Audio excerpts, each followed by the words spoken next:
Quero primeiro agradecer a mesa, foi muito boa, e a todo o evento, já que a gente está encaminhando para o final. Aí, no caso, acho que eu tenho mais um comentário e uma reflexão do que necessariamente uma pergunta. Aproveitar a presença do secretário Décio. Eu vim junto com os Jabitas, com os Javas, a gente está apresentando o trabalho aqui do lado. E o meu trabalho, a minha pesquisa, ela vai na linha de ensino de programação, junto com dança e conhecimentos tradicionais. Aí, no caso, eu utilizo a analogia com a capoeira Angola para ensinar a programação. A gente usa os conceitos da Angola com a programação e é o que a gente tem trabalhado na metodologia. Então, é uma forma que eu estou achando muito interessante trabalhar a cultura tradicional junto com a cultura digital, né? E aí cheguei aqui em Goiânia e fui procurar logo saber onde que fica um grupo de capoeira bacana para ir numa roda e tudo mais. Vim com indicações do meu mestre e me deparei com a situação do grupo de capoeira aqui de Goiânia, Mestre Vermelho, um dos mestres mais tradicionais do estado, sendo despejado pela prefeitura. Inclusive, amanhã vai ter um encontro às 9 da manhã no barracão Só Angola, no Jardim das Acácias, Araucárias, alguma coisa assim, não me recordo. E fiquei com essa reflexão, como é que a gente vai trabalhar essas políticas públicas, né, dessa cultura digital, e como que a gente também não perde essa raiz da manutenção com a nossa cultura tradicional, né? Então, fica uma reflexão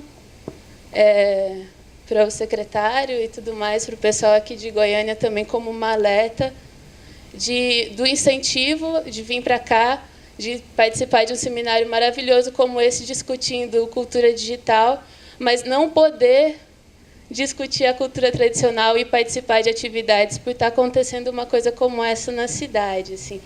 Eu acho que é muito legal quando a gente consegue fazer esse link do que está vindo de novo, mas preservando o que a gente tem de identidade e de cultura tradicional, né? Então, é mais como uma reflexão e um desabafo do que como é que a gente está tratando a nossa cultura e a nossa produção cultural aqui. Obrigada.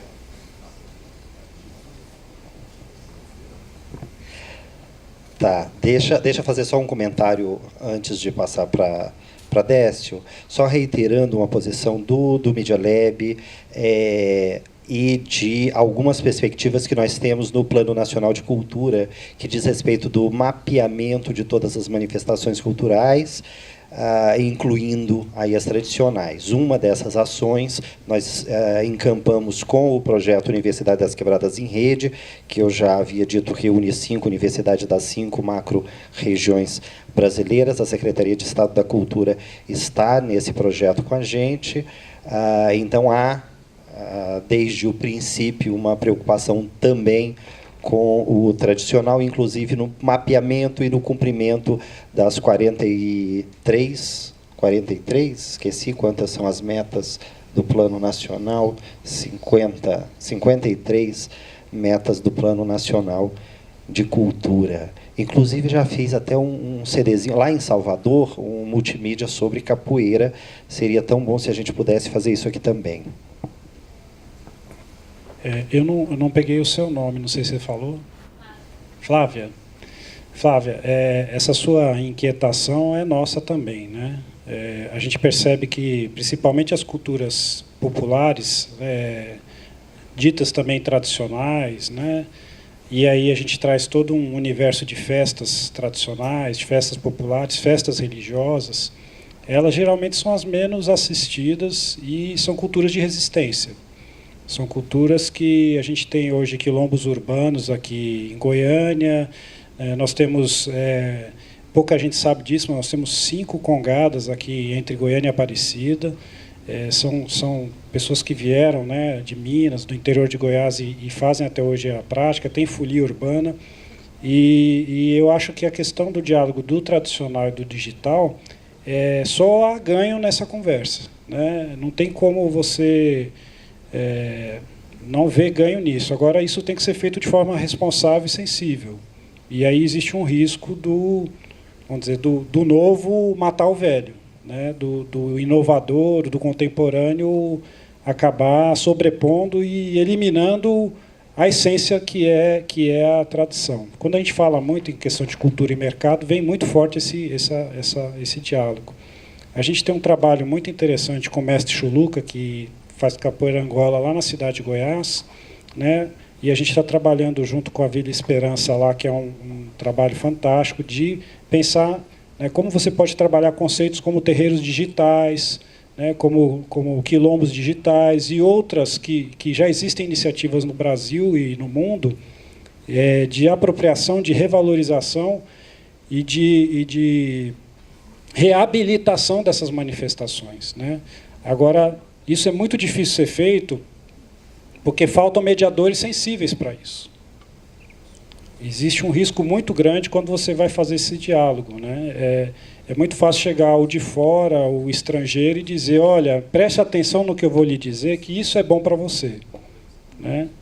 E tem uma senhora que infelizmente já faleceu, a dona Lió, que era uma mestre Calunga, e a comunidade Calunga ela é matriarcal. As mães é que comandam a comunidade, né? Então, sempre que a gente ia lá no Engenho, em Cavalcante, conversar com a comunidade, a gente tinha que ir na casa de dona Lió pedir a bênção para poder entrar lá.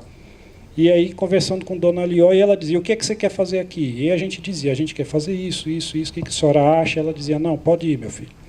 Né? Deus te abençoe, você pode ir fazer as coisas.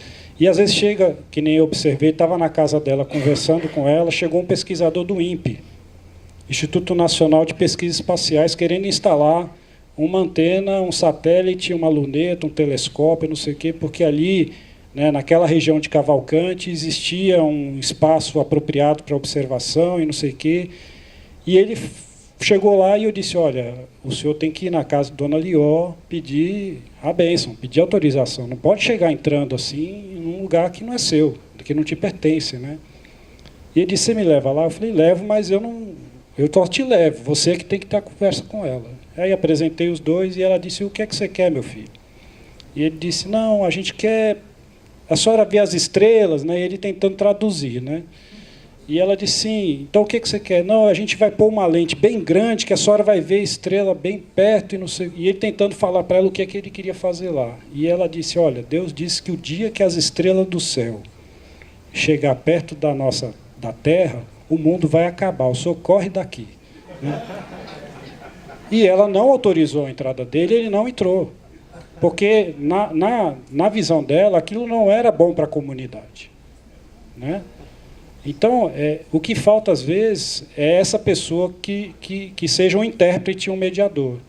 A dificuldade do mestre vermelho é a dificuldade de milhares de mestres e de pessoas que fazem essa cultura de resistência. O nosso papel, e aí eu me coloco como gestor cultural da universidade, eu acho que de muitos de vocês, é ser intérprete e mediador para conseguir achar caminhos e soluções e melhorias que não acabem com a essência, que é a alma. Né? Você vai trabalhar, por exemplo, o capim dourado, fazer artesanato e acaba com o capim dourado e não tem lógica. Né? Então, assim, você trabalhar a essência, o manejo, como fazer aquilo de forma responsável, sensível, ao mesmo tempo conseguindo gerar mais condições de dignidade, cidadania e de melhoria. E o que eu acho que está faltando hoje são esses mediadores. Porque recurso tem, né, professor? Tem na CAPES, tem no FINEP, tem na universidade, tem no SEBRAE. A gente sabe que tem o recurso para a Capoeira Angola, tem editais, agora estão no ar, né, editais só de cultura negra. Existem recursos. O que falta talvez sejam esses mediadores, esses intérpretes, né, que façam essa tradução e consigam aproximar e ter condições... propiciar condições melhores para isso. Nesse sentido, eu acho que a política pública é de formação. Eu acho que tudo parte da educação. Se a gente tiver uma universidade atenta, né, discutindo esses assuntos, como está acontecendo aqui agora, tiver um SEBRAE que saiba tratar esse assunto, né, de forma sensível, como a gente tem alguns SEBRAEs que fazem isso de forma bastante sensível, casas da árvore, bosques e bosques, né, e universos de casa da árvore. O Tom Zé diz o seguinte, que quem salva uma pessoa salva a humanidade. Eu tenho certeza que a Casa da Árvore já salvou humanidades e humanidades com o trabalho que eles fazem aqui. Então, a gente precisa desses Tom Zés, desses gestores, para fazer essa mediação. E aí é um processo de educação e de capacitação que a gente tem que enfrentar. Isso não se faz em 2 anos, nem em 4. A gente precisa ter um processo de médio e longo prazo. Eu não sei se eu respondi ou se eu confundi, mas é construção, né? Na verdade, eu queria... Não tem muita coisa para falar, não. Na verdade, é só, sei lá, um estímulo para qualquer um que, de alguma forma, surja uma pontinha de indignação aí com essa história e com outras milhões de histórias que se debruçam aí sobre essas tecnologias e pensa em forma da gente combater não só esse tipo de violência, às vezes, muitas vezes, violências institucionais, que ainda acontece e tem muito pouco espaço de reflexão, como ainda temos, por exemplo, em Palmas, o terreiro da Mãe Magda, que, enfim, vive recebendo tijolada, pedra, a mesma coisa como a Mãe Magda lá em atividade, ou seja, a violência, a discriminação, principalmente em relação a várias minorias e vários movimentos de resistência, continuam acontecendo e assim violentamente. E aí todos nós estamos aqui interessados em mídias interativas e bababá, essa coisa toda. Quem se sentir indignado e pender para esse lado, eu acho que vale qualquer força. Boa tarde. Aqui. Eu tenho uma pergunta também para o secretário, aproveitar a presença dele, e gostaria de ouvi-lo comentar a respeito da potencialização desses espaços de produção cultural, e aí, a partir, por exemplo, da presença de um espaço transitório instaurado, como foi o show do Paul McCartney, e outros espaços, por exemplo, na cidade de Goiânia, que estão um pouco abandonados, por exemplo, o Martim Sererê. E também, hoje, nós temos a Universidade Estadual de Goiás em greve, né, por melhores espaços. Como é que esses espaços, como é que essa política cultural, nessa perspectiva sistêmica, dessa metáfora do ecossistema, está observando esses espaços e essas possibilidades? Talvez exemplos de ações que estejam em planejamento, né, questões concretas nessa relação, né? Me incomoda um pouco, mas essa dimensão show Paul McCartney, transitória, espaços, por exemplo, Goiânia, Martim Sererê, e uma instituição de ensino e pesquisa, que é o EG, nesse momento em greve, por melhores condições de existência e sobrevivência. Ok. Bom, só para deixar claro, é importante essa informação para todos. O show do Paul não foi custeado pelo governo, tá? Apesar de algumas pessoas acharem isso, foram 4 empresas privadas que bancaram 100% do show, tá? O que houve do governo parece que foi alguma sessão do estádio, alguma coisa nesse sentido, tá? Então isso é importante deixar claro. Mas achei muito rico esse seu exemplo do show do Paul, no caso o Sererê e a UEG, né? São 3 ambientes diferentes e o desafio que a gente tem é fazer com que esses ambientes sejam plataformas de coesão social, sejam plataformas de desenvolvimento. Eles deixem de ser espaços e eventos e passem a ser elementos de transformação. Como fazer isso? Mais uma vez, a gente está falando de sistemas complexos, né, onde você tem dificuldade de planejar, porque você não sabe nem, às vezes, o objeto, o alvo, a meta, porque tudo é tão transitório e tão diverso que você acaba tendo dificuldade até em pensar como planejar um espaço ou um evento desse, né, onde você tem pessoas que fazem cultura o dia inteiro de formas diferentes, chegando ao infinito. Então, você tem que trabalhar uma estrutura de planejamento mínimo que te dê um norte, mas que seja extremamente aberto para que esse planejamento possa ser executado. Isso em política pública é quase uma ficção, mas a gente está tentando caminhar nesse sentido. Eu tenho claro para mim, por exemplo, vou trazer o exemplo do FICA, que é um festival de cinema grande que o Estado que faz. O FICA, ele não pode se resumir a uma semana, né? O FICA ele não pode ser de 2 a 7 de julho. Ele tem que ser um evento que dure o ano inteiro na cidade de Goiás, se possível no estado inteiro. Você tem que fazer o quê? Com que esse evento, com que esse show do Paul, ou que, no caso, a universidade, ele se alongue no espaço e no tempo. Ou seja, se você vai gastar 4 milhões de reais para fazer o FICA, que esses 4 milhões não sejam os 4 milhões para os 5 dias, mas que sejam os 4 milhões para um ano inteiro de trabalho, que trabalhe a questão do cinema, do meio ambiente, mas que trabalhe também outras vertentes artísticas, porque você não pode pensar cinema sem música, né? Você não consegue pensar, tem coisas que não dá para separar mais, né? Então, você pensar outras questões que alimentam. Aí vem o discurso assim, o FIC é um festival de música, não é de cinema, porque você leva 100 mil pessoas para a cidade de Goiás para ver o show do Caetano Veloso, quando a gente tem, durante a semana, projeções de filmes belíssimos do mundo inteiro, com 300 pessoas assistindo. O desafio não é reduzir o FICA para 300 pessoas, é pegar 100 mil, que 20 mil, que 30 mil, que 10 mil, que 5 mil vão assistir o cinema que está passando na cidade. É você começar a gerar conexões e desdobramentos que possibilitem estender esses resultados com o mesmo dinheiro investido. A coesão social e um espaço, ele só sobrevive se ele dialogar com a sociedade, principalmente com a comunidade do seu entorno. Eu estava na Fundação Gilberto Freire, lá em Pernambuco, no bairro de Apipucos. É um bairro extremamente violento. Eu estava conversando com o Gilberto Freire Neto, neto do Gilberto Freire, perguntando como que ele fazia para ter a fundação num bairro de extrema violência, né? E uma coisa, vamos supor, o pessoal do bairro não roubar a fundação, não quebrar. E ele me explicou, olha, a gente aqui trabalha com a comunidade. Tem feirinha de artesanato da comunidade, feirinha de gastronomia de quem faz comida aqui na comunidade. E essa comunidade acaba se tornando um cinturão de proteção daquele espaço. O que a gente precisa construir é esse diálogo com a comunidade do entorno do Martins Sererê, na comunidade do entorno da UEG, né? Isso tem que ser visto pela comunidade como muito importante, a comunidade tem que abraçar e proteger aquele espaço. No momento que aquele espaço não dialoga com a comunidade, ele não tem sustentabilidade no tempo e no espaço.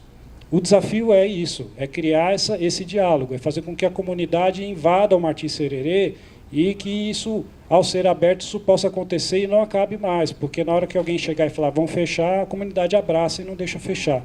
Isso não é fácil de se fazer, isso é um processo de educação, de diálogo. Às vezes você quer dialogar, a comunidade não quer, então você tem que pensar como construir esse diálogo, né? Será que eu tenho que ter intérpretes para isso? Não sei, né? Mas eu acredito nisso, é na questão da coesão e de estender esses desdobramentos, gerar o máximo de conexões, de catálises e de desdobramentos em cima desses eventos, POU, Martins Sererê, UEG, FICA e outros. Tá? Nada disso que eu falo é simples, tá? Mas você tem que saber que tem que fazer, e alguém tem que fazer. Então, vamos fazer, né? Bom, em função do tempo, eu vou encerrar a mesa aqui, sabendo que o mote de uma mesa tem um tom muito mais inicial do que final de discussão. Agradeço muitíssimo ao professor João Teodoro, ao Aloísio, ao Décio. Gente, muito boa tarde.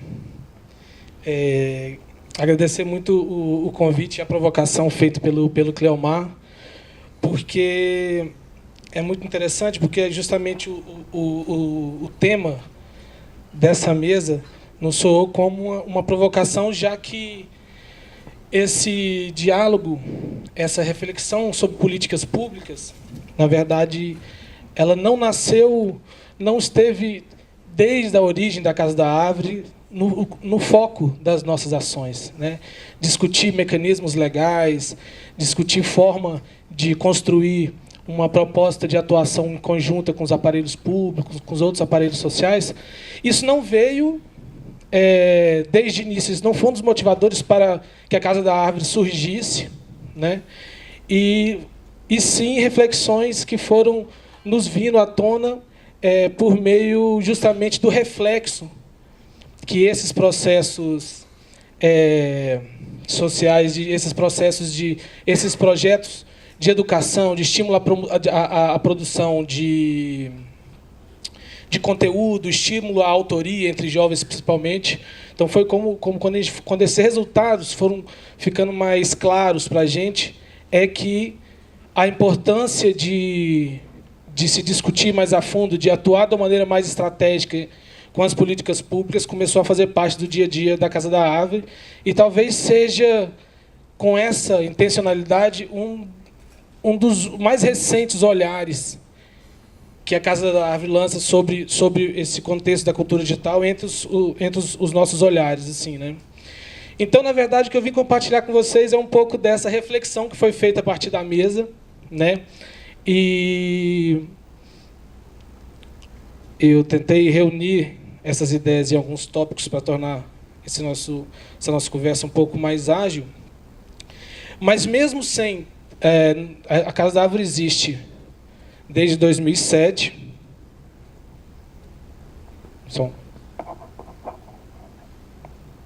A Casa da Árvore existe desde 2007. E ela começou, de fato, nós éramos um grupo entre artistas, entre comunicadores, que mesmo sem atuar em conjunto, sabe, juntamente, a gente atuar de uma maneira institucional, nós já nos chamava atenção a presença do celular em comunidades onde nós transitávamos com outros projetos de música, de cinema, mais de audiovisual.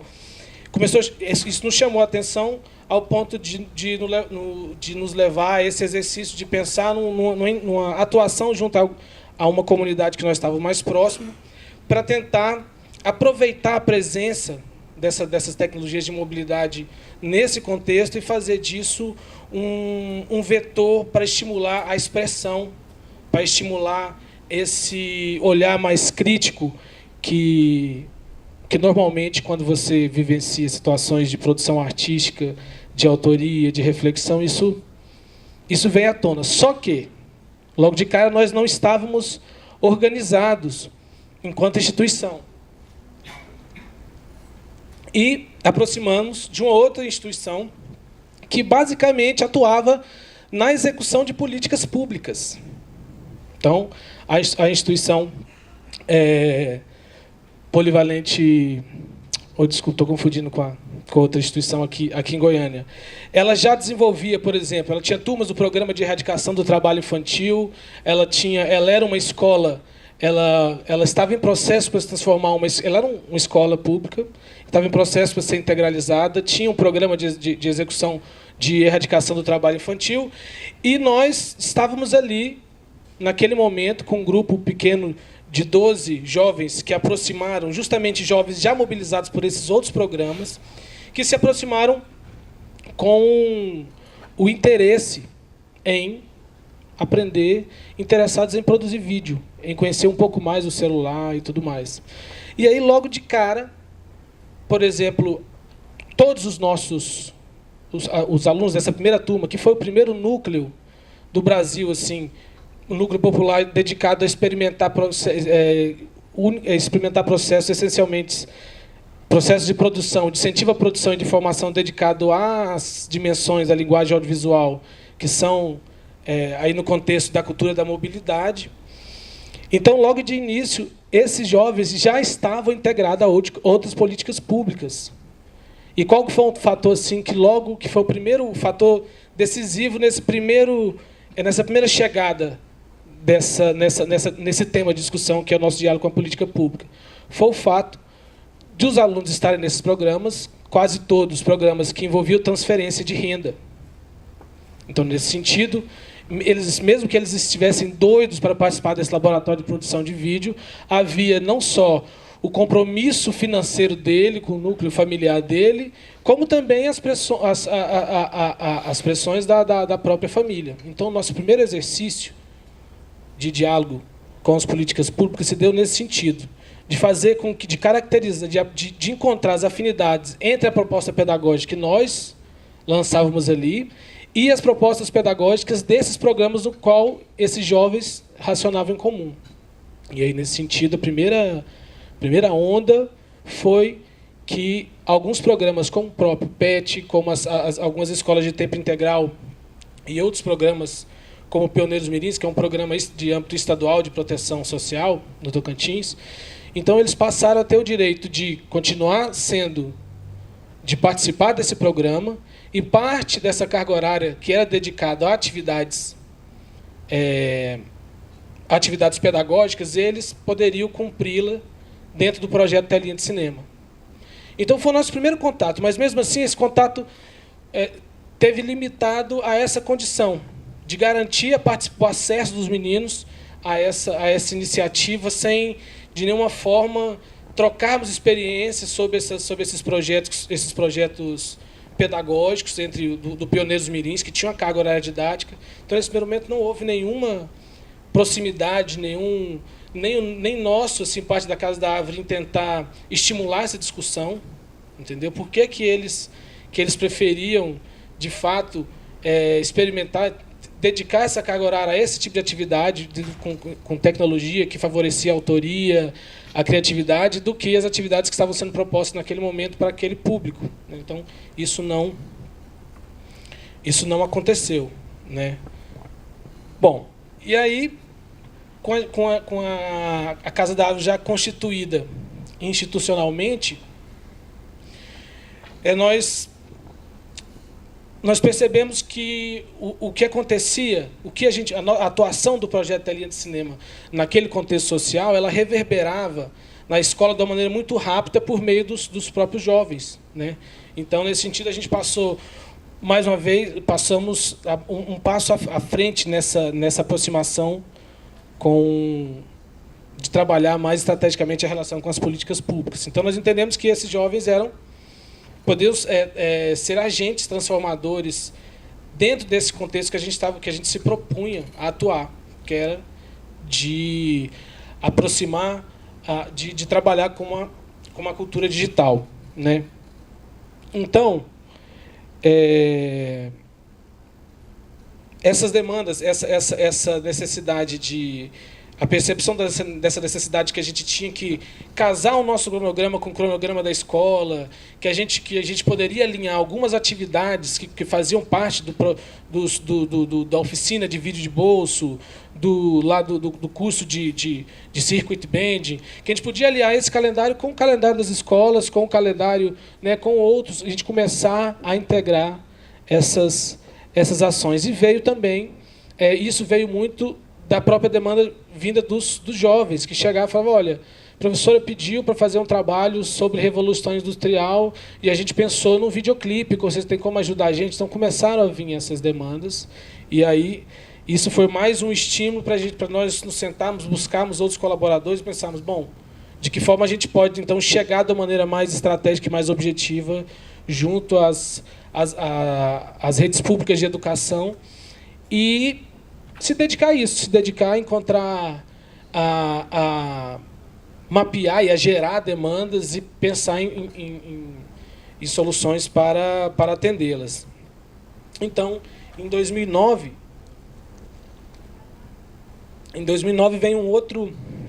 vem uma primeira articulação institucional, que foi quando pintou esse desafio e esse convite da Secretaria Estadual de Educação de Rondônia para criarmos alguns laboratórios, aos moldes do laboratório do Núcleo do Telinha de Cinema, em Palmas, tentar adaptar esse modelo de funcionamento, de espaço, de aprendizagem, dentro do ambiente escolar. Então, a gente tinha um desafio de fazer com que essa formação integrasse com as formações já em andamento de algumas ferramentas das políticas públicas de educação, como o Proinfo, né, como ações que aconteciam dentro das escolas, como Mais Educação, que tem trabalho de mídia, como o ensino médio inovador. Então, a gente já estava, de fato, nesse contexto, e aí foi um exercício muito interessante também. Então, assim, todo esse diálogo que a Casa da Árvore, que nós da Casa da Árvore vemos desenvolvendo ao longo desse tempo, foi um diálogo que se dá no dia a dia, nas ações práticas, de identificar demandas, de propor soluções, e não nos campos de discussões, como é que se diz isso? Nos espaços institucionalizados de debate de políticas públicas, nos grupos de discussão, nos fóruns. Então, assim, e às vezes nós, às vezes mesmo, nos sentimos pressionados a estar mais envolvido com esse debate mais acerca dessas ferramentas jurídicas e desse aparelhamento público, enfim. Mas acontece que a vocação da Casa da Árvore acaba por empurrar para esse outro diálogo, um diálogo com as políticas públicas que se dão nos corredores das escolas, nos corredores das universidades, nos laboratórios, e não discutindo de lei e não fazemos isso por achar menos ou mais importante, sim por uma vocação, nem sim por um movimento espontâneo, né? E uma outra situação onde com essa intervenção junto a essa rede pública de educação em Porto Velho, os resultados que nós obtivemos, principalmente no arranjo de funcionamento desses laboratórios, assim, de conseguir trabalhar a formação dos professores em horários que são horários alternativos, aproveitando os momentos e os espaços informais de aprendizagem que existem dentro das escolas. Então, isso chamou a atenção pela rede que já existia e existe, atua muito bem, que é essa rede formada pelos núcleos de tecnologia em educação, de tecnologia educativa. Então, isso gerou outras demandas em outras praças, e aí a gente passou a ter uma experiência muito interessante de estar profundamente se lançando em desafios de encontrar solução em práticas pedagógicas, em funcionamento de laboratórios, junto a um universo muito interessante de escolas distribuídos geograficamente no Brasil, né, atuando em nenhum momento em rede toda, e sim variamos de 1 a 5 escolas nos municípios que foram atendidos e tudo mais. E isso foi uma experiência muito bacana que aconteceu paralelamente ao motivo que nos levou que trouxe essa iniciativa Goiânia há 2 anos atrás, onde a gente vem percebendo o que dessa reflexão que foi provocada pelo tema do debate me soou, se foi a minha última percepção assim, em relação à forma como jovens dessas comunidades, dessa região onde nós atuamos, a forma como que esses jovens têm tomado consciência da questão das políticas públicas, como eles têm percebido, por exemplo, que na escola Parque Estadual Santa Cruz ela é atendida pelo programa Mais Educação, tem previsto lá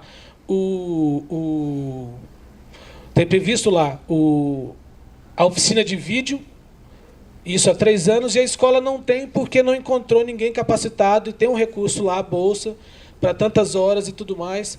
Então, nós percebemos que esse novo fluxo que está sendo a forma como esses jovens têm percebido a questão da política pública e tem conseguido, propondo formas de dialogar com ela, é o que tem se destacado. E na pequena reflexão que a gente se propôs a fazer, o que nos parece é que é justamente o resultado da forma como nós desenvolvemos as práticas de aprendizagem, as práticas de produção artística, as práticas de colaboração, de trabalho em rede, que foram desencadeadas ao longo dos vários projetos que foram realizados, que continuam, de outros que terminaram.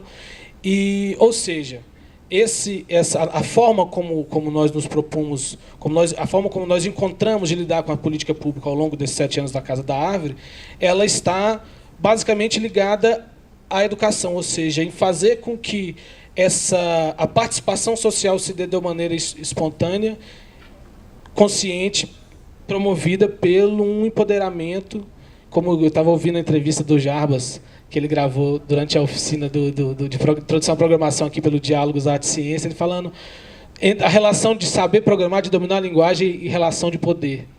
Né? Então, assim, eu acho que nós atuamos basicamente nesse sentido hoje, de trabalhar o empoderamento desses jovens para que eles possam atuarem efetivamente na descoberta de soluções sociais, na descoberta de novas tecnologias sociais e de trabalhando o que é também trabalhar as políticas públicas de uma maneira mais, como poderia dizer, de uma maneira mais consciente, de uma maneira mais informal. Então é isso. Então estou aberto depois aí a pergunta, quem quiser saber mais, quem quiser propor. É isso aí. Muito obrigado.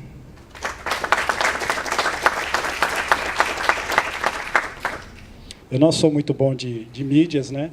Tentar contribuir com o encontro de vocês com um pouquinho da nossa reflexão a respeito de políticas públicas.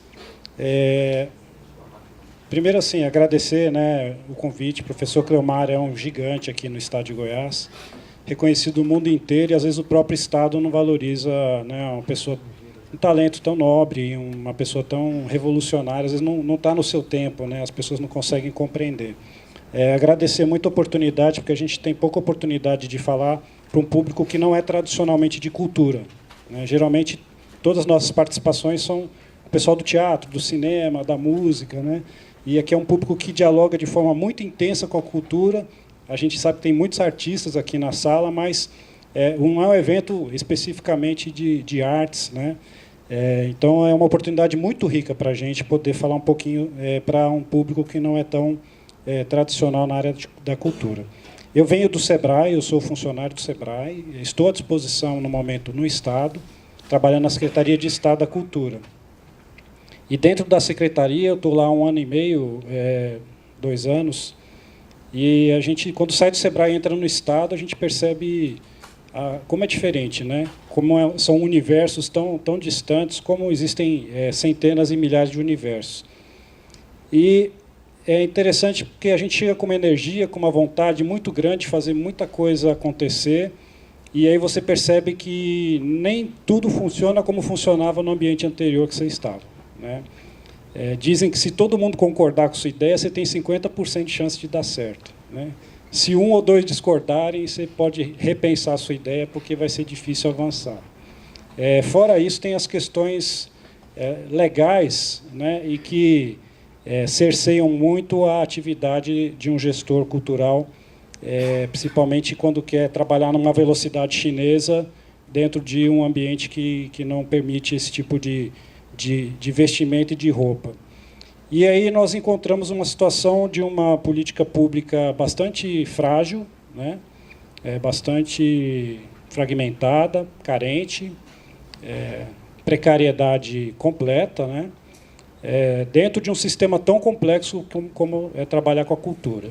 E aí, sendo tradicionalista e pensando, né, essa política 1.0 que existe, né, para atender um público que é 1.0, 2.0, 3.0, porque a gente dialoga da arqueologia, né, às mídias interativas, né, do folião à nuvem, né? Como que você pode ter uma política pública que consiga dialogar com tão complexos públicos e com universos tão distintos como o que a gente encontrou?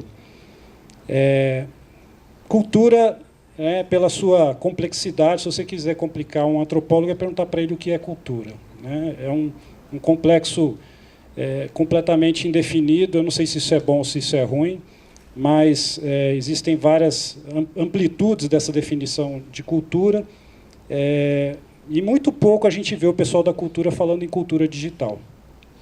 Se fala muito pouco. Geralmente se fala muito da questão mais das artes, né, da cultura canônica, do que dessa cultura que está dentro da sua casa, que está no acesso doméstico.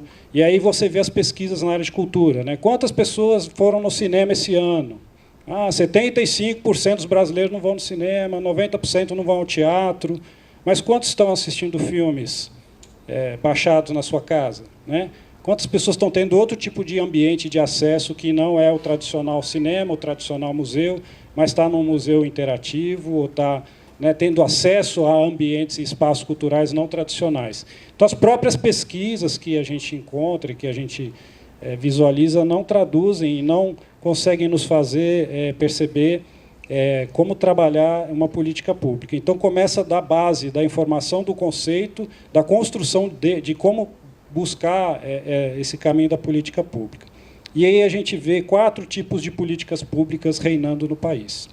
a política pública da omissão, que às vezes é até boa, né? Mas geralmente existe essa crise de identidade e, na dúvida, às vezes a política pública se omite, né? Não vou participar disso, não é comigo, né? Ou terceiriza. Existe a política pública da intromissão. O Estado não deve fazer evento cultural, mas faz. Quem faz evento cultural é quem faz evento cultural, é o artista, é o produtor, é o gestor, né? Mas houve uma época que era importante o Estado fazer evento cultural. Ninguém fazia e precisava ser feito. O Estado passou por um momento onde esse era talvez um dos seus principais papéis, que, na minha opinião, hoje não é mais, né? Mas hoje, para mim, isso já é meio que uma intromissão.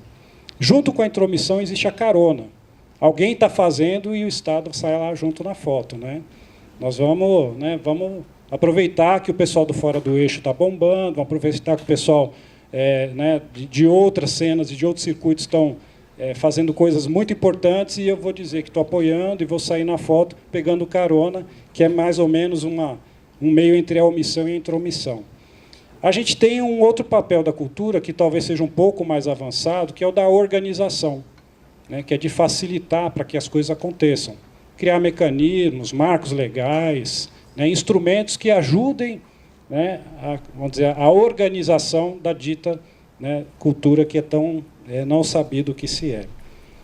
E eu acredito que a gente vem caminhando, e talvez hoje seria um modelo mais interessante de política pública para a área de cultura, e aí as mídias interativas dialogam de forma essencial e vital nesse novo modelo, que talvez seja um modelo que a gente possa pensar daqui para frente, que é um modelo de rede, que é um modelo colaborativo.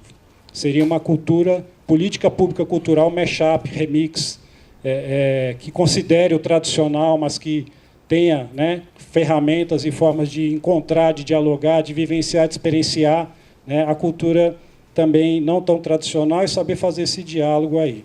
Então, eu vejo muito como um caminho nesse sentido de trabalhar uma política pública cultural 3.0, quer que seja esse nome, né, mais voltado para uma cultura de remix, uma cultura de rede, de mashup. Então, eu já me apresentei.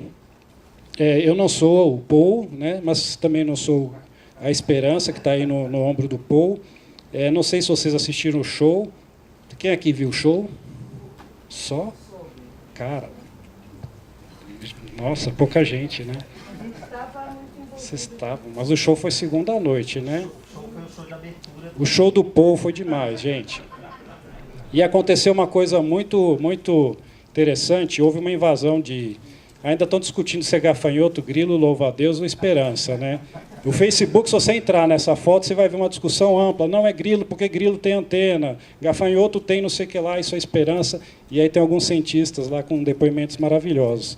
Mas pensar nessa questão, quando eu trouxe essa foto, pensar na questão da organicidade, né? Da gente pensar uma política pública biológica, né? Flexível. Flexível como uma coluna vertebral, né? Que ela possa ter agilidade, que ela possa ter, né, jogo de cintura, que ela possa atender o artesão, o folião, o congadeiro, e que tenha como dialogar também com vocês que trabalham nesse mundo de Skype, nesse mundo da nuvem.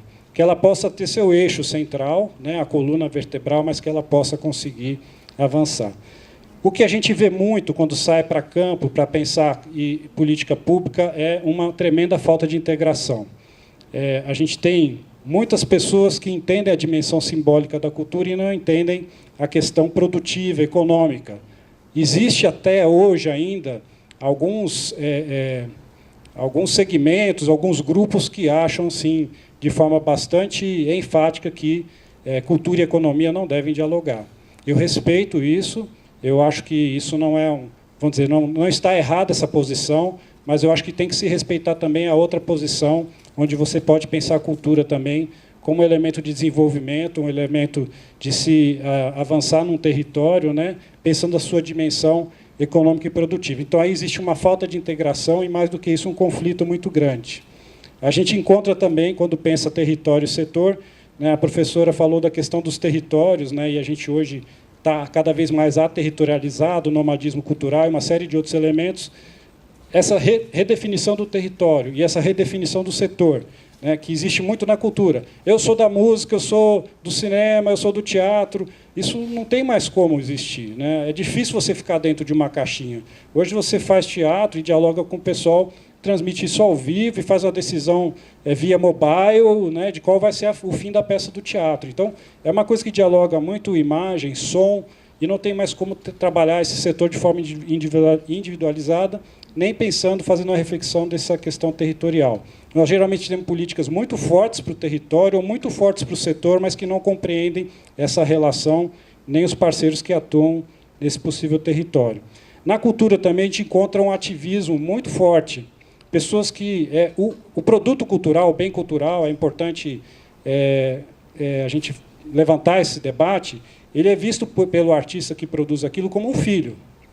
É como um filho, né? Uma obra que você pariu, que você gestou e que você gerou, e aquilo tem um valor emocional muito forte, né? E isso, às vezes, leva a pessoa a pensar num movimento muito mais ativista do que de engenharia, de arquitetura cultural. Então, precisa se pensar nas duas coisas, né? Você ser ativo, você ser protagonista, mas você também pensar que só o ativismo, às vezes, não vai te levar a avançar, né? A gente tem um exemplo muito bacana que vocês vão ver daqui a pouco, que é a questão da Casa da Árvore, que ela traz isso, né? Ela traz a polêmica, a provocação, o ativismo, mas ela traz uma engenharia que permite fazer com que isso aconteça, né? Que permite com você fazer a sua obra autoral, mas de uma forma dialogada, estruturada. E aí a gente está pensando como construir essa política cultural. Isso não existe, isso está muito longe de acontecer. Vou ser muito franco com vocês, cultura digital, mídias interativas dentro da política pública do Estado é ainda uma coisa muito estranha, né? A gente, na Secretaria de Cultura, está tentando, se esforçando muito para aprender isso e para tentar colocar isso em todas as ações que a gente faz, seja no Festival de Cinema, a gente colocou videomapping, estamos pensando em formas de trabalhar as redes sociais, seja em qualquer ação ou em qualquer política mais estruturante, como o Fundo Estadual de Cultura e outras que eu vou falar daqui a pouco. Pensar nessa questão da ubiquidade da nuvem, né? A gente hoje tem cultura sendo produzida 24 horas por 7 dias, de manhã, de tarde, de noite, de madrugada, né? Não é mais aquela questão de começou e acabou, e a coisa continua e está cada vez mais imaterial. Pensar nessa questão do novo tempo, da sincronização e da harmonização desses tempos, cultura tempo todo o tempo, né? A forma de participação cada vez mais ativa, o público passa a ser curador, o público passa a ser artista, o público passa a fazer upload de vídeo, fazer intervenções cada vez mais, que antes caberiam, talvez, né, a uma elite de curadores, a uma elite de pensadores e de artistas. Essa questão do remix, né, da mistura, onde você consegue ver cada vez mais as coisas misturadas, o mashup acontecendo o tempo todo. Isso já foi feito por Andy Warhol, isso já foi feito na arquitetura da década de 60, de 50, só que era feito por uma elite, agora está sendo feito por uma imensa base de produtores.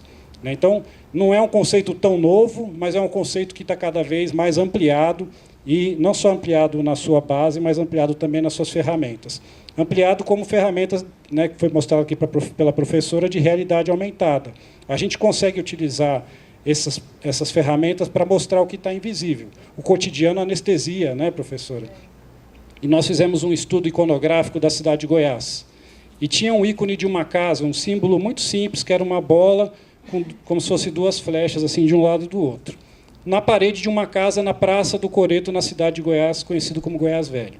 Tem uma senhora lá em Goiás, que vocês devem conhecer, que chama Tia Tó, deve estar perto dos 90 anos. Tia Tó mora lá desde que se existe por gente, nasceu na cidade de Goiás, e eu mostrei aquele ícone para ela, falei, Tia Tó, aonde que está esse ícone aqui na cidade? E ela olhou o ícone, olhou e falou, nossa, eu vejo isso todo dia. Eu falei, então onde que é? Em que casa que está esse ícone? Em que rua que está esse ícone? E ela dizia, mas meu filho, espera aí que eu vou descobrir e tal, e angustiada com aquela questão, né, de ver aquele símbolo cultural, mas de saber que ele existe, de lembrar, mas de não saber onde ele está localizado. Né? A questão da geolocalização, a questão do mapeamento e da cartografia. E ela estava assim, de frente para o ícone. De frente, né? A casa estava em frente a ela. Aí eu disse, está ali, está vendo, Tia Tó? Ela disse, mas é meu menino, como é que você faz isso e tal? Mas é por isso, a gente está, às vezes, num cotidiano que acaba fazendo com que a gente não perceba coisas tão importantes como tomar um cafezinho embaixo de um pé de limão comendo um bolo de cenoura ou de fubá, né? Isso tem preço? Isso tem valor? Tem, e muito, né? A maioria das crianças que moram no plano piloto, até 12 anos, nunca viram nem uma galinha, nem uma vaca ao vivo. Viram na televisão, numa revista, ou num filme, mas não sabe o que é uma galinha. Eu fui no Hotel Fazenda em volta de Brasília e tinha uma criança correndo e falando: mãe, olha aqui Nor, mãe. Quer dizer, ele não sabe nem que chama galinha, ele sabe que chama quinor porque ele vê o potinho na cozinha, né? E Brasília é uma poesia que Goiás escreveu. Brasília é uma coisa que está dentro do estado de Goiás, né? E a pessoa nunca viu, não sabe como é uma vaca e uma galinha. Não estou dizendo que isso é importante, mas a gente tem que pensar em ferramentas que permitam mostrar essas coisas invisíveis. E esse novo conceito de espaços, cada vez mais híbridos, mais expandidos. Como que eu posso pensar uma política pública de espaços? Aí vem aquele discurso assim: o Teatro Goiânia, o Martins Sererê, o Centro Cultural, babá, bebê. Tudo bem, isso é essencial, é super importante, é mega ultra importante, tem que funcionar, tem que dar certo, mas não é só isso. Nós precisamos ampliar o nosso discurso e pensar que espaços são esses. A praça, a rua, a questão da arte urbana e da intervenção, expandir um pouco esse conceito, não só territorial, mas também de tecnologias. E aí, finalizando, pensar como a gente pode trabalhar a questão da inteligência coletiva na política pública. A gente tem na cultura uma coisa muito rica, que eu chamo de sabedoria coletiva, que é a inteligência com a experiência. Então, você vai, às vezes, lá para Teresina de Goiás, conversar com o seu Josué, que é um artesão que trabalha com buriti, e você vê aquela enciclopédia, aquela pessoa que sabe tudo, que vem doutores e pós-doutores da USP aprender como é que ele trata a vaca com produto orgânico, sem usar remédio, sem usar química. E ele explica para essas pessoas como é que eles fazem há 300 anos lá. Esse tipo de inteligência que é o que eu chamo de sabedoria. Você, no momento que você junta 2, 3 mestres desses, junta com a dona Flor do Moinho, lá em Alto Paraíso, junta com o seu Badia Medeiros de Formosa, que dança o lundu, é a única pessoa viva hoje que dança o lundu no Brasil, está aqui dentro de Formosa. Então, você pega essas pessoas, junta elas, você forma uma rede de inteligência, mas muito mais ampliada, que é a rede de sabedoria coletiva. Então, a gente está adotando esses princípios dentro da nossa política pública, que não são fáceis de se adotarem, porque você está dentro de um ambiente que não facilita esse tipo de condução, que é uma arquitetura de fluxos e ecossistemas porosa, que dialogue, que ela não seja fechada, esse sistema poroso que tenha múltiplas entradas e múltiplas saídas, pensar numa forma de poder distribuído, e isso na política partidária é essencialmente. As pessoas vivem dessa centralização de poder. Então, no momento que você está dentro de um ambiente onde isso é muito importante, isso é cada vez mais difícil. Pensar como a gente pode criar tensões produtivas, aproveitando todas aquelas tensões que eu já falei até agora, em circuitos virtuais. E aí sim, políticas e mecanismos que incentivem, que premiem a rede. Vendo a cultura como uma árvore, um ecossistema, um ecossistema criativo, a gente sai do fruto da árvore para o bosque. E aí sai do conceito de ecossistema para um conceito de ecossistema. Porque a política pública em Goiás, até então, era o ecossistema. Era eu fiz isso, eu faço aquilo. E faltou muito dialogar com o ecossistema e pensar como a gente pode criar esse ecossistema e como a gente pode criar meios de dialogar com esse ecossistema. Nós vemos trabalhando de forma muito intensa com redes sociais. Queria convidar todo mundo aqui que acessasse o Facebook Secult Goiás, os nossos sites, nós temos Twitter, Instagram, todas as redes nós estamos trabalhando de forma muito intensa, mas isso não é suficiente. Nós estamos criando comissões setoriais e territoriais. Trabalhamos em 14 regiões dentro do estado de Goiás, com pessoas que fazem cultura no dia a dia, que vivem disso, contadores de causa, parteiras, benzedeiras, raizeiras, e pessoas que trabalham produzindo vídeo, que produzem vídeo nas aldeias, que produzem uma série de elementos dentro desse conceito que está sendo tão falado da economia criativa, que já existe desde que se começa a fazer cultura no mundo, mas que agora ganha uma força muito grande institucional. A economia criativa ela trouxe para a gente uma oportunidade muito rica. A Secretaria de Economia Criativa do Brasil ela está dentro do Ministério da Cultura. Então, no momento que você tem um país, né, uma estrutura de união, de federação, que cria uma Secretaria Nacional de Economia Criativa e põe essa secretaria dentro do Ministério da Cultura, a gente ganha muita força nesse discurso. A gente ganha muita força na institucionalização da cultura. E dentro desses programas de economia criativa, eu queria compartilhar com vocês um que para nós é muito especial, que a gente acredita que vai ser o começo da política 3.0 no estado de Goiás, o começo de se pensar uma cultura com uma forma mais ampliada, que é o Criativa Birô. Eu não gosto do nome, o nome foi adotado pelo Ministério da Cultura, mas é o nome que está sendo tratado e é o nome que nós vamos adotar por questão do sistema, né, e da rede nacional que está sendo criada de Criativas Birôs. Na região Centro-Oeste, o Criativa Birô que vai acontecer da região Centro-Oeste é aqui em Goiás. Nós conseguimos trazer para Goiás, vencemos a disputa com Brasília e os Mato Grosso e trouxemos para Goiás esse projeto. São 5 escritórios no Brasil, um em cada região.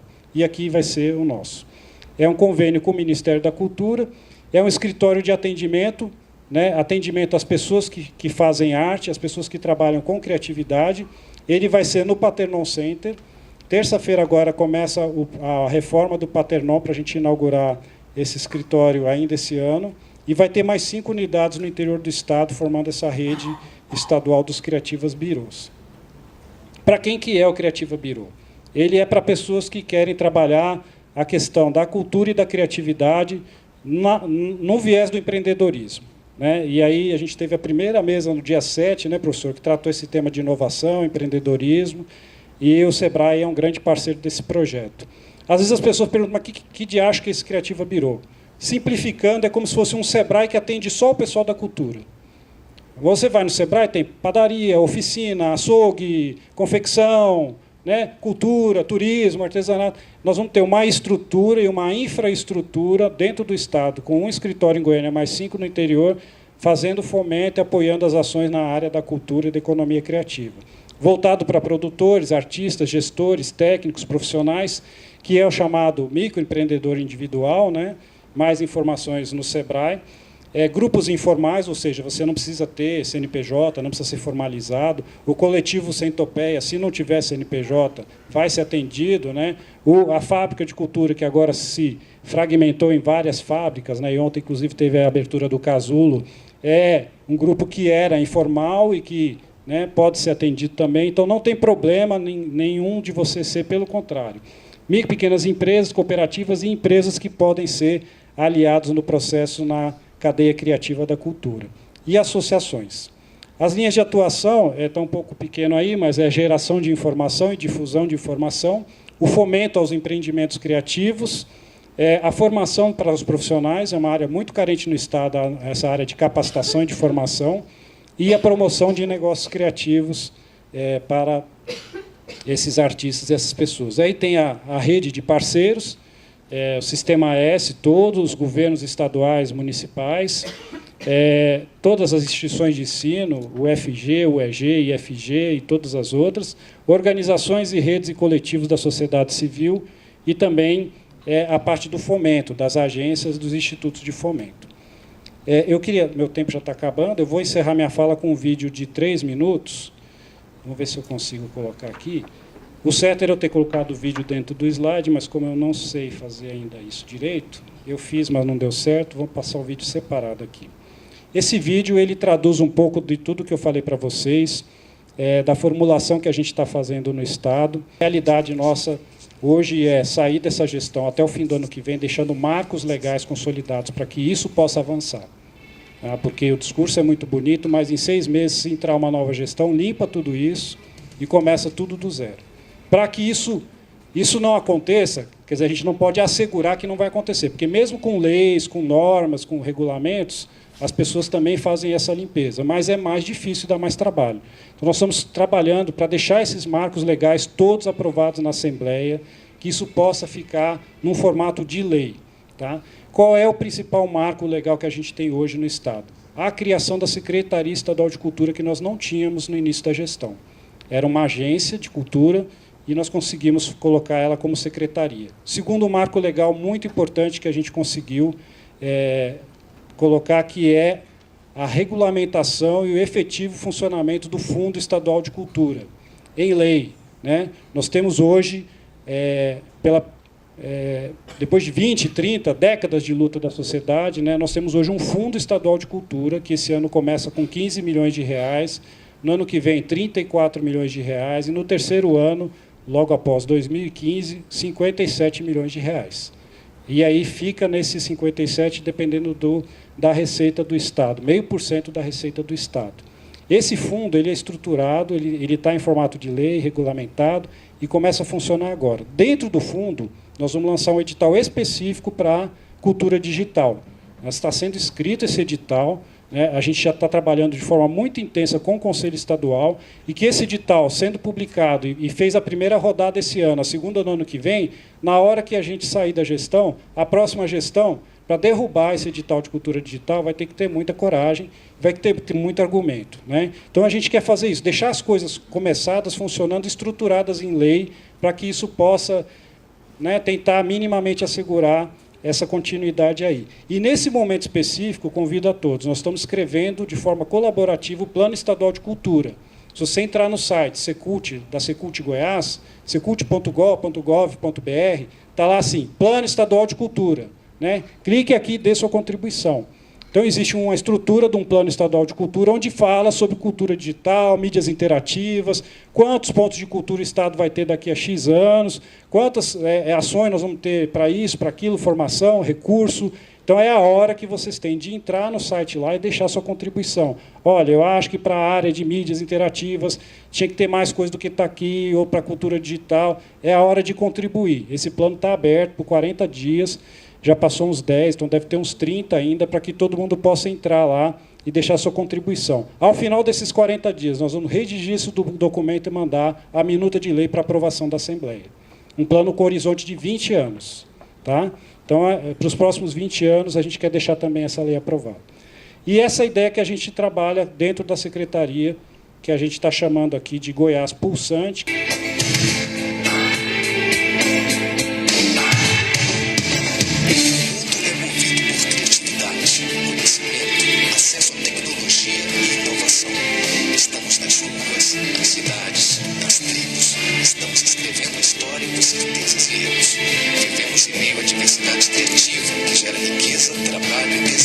Sustentável. Nesse cenário contemporâneo, a economia está ligada com a cultura, unida com a tecnologia, de mãos dadas com a inovação. Pessoas e necessidades, tecnologias e possibilidades, novos comportamentos. As diferenças estão por toda parte, sustentadas por modelos inesperados. Na era da criatividade, as pessoas trocam conhecimentos e experiências, resultando no que chamamos de inteligência coletiva. Os talentos individuais são amplificados e as comunidades funcionam como grandes redes de relacionamento social. Os bens criativos têm em seu conteúdo altos valores agregados, resultantes da percepção ampliada do consumidor sobre o produto ou serviço. Para criar vantagens regionais, é preciso atrair e reter capital humano. A qualidade de um lugar, cidade ou região é uma vantagem competitiva para transformá-lo num ponto de captação de indústrias criativas. Em qualquer indústria criativa, a tecnologia é onipresente. Ela revitaliza espaços, resgata valores, estimula convivências, promove o turismo cultural, feiras e exposições, espetáculos artísticos, oficina de criação, indivíduos e empresas que desenvolvem atividades criativas com relevância econômica. Nesse contexto, os recursos públicos e privados impulsionam as oportunidades de negócios, conduzidos por modelos de gestão que favorecem a efetiva liderança criativa e promovem sinergia entre os atores envolvidos. A visibilidade se torna um referencial por meio de ações de comunicação e marketing. Empreendimentos nacionais e internacionais são apoiados por ações subsidiadas pelo Estado. É mais que tecnologia acessível, é mais que projeto dialogado, trata-se de relacionamento criativo com extrema colaboração.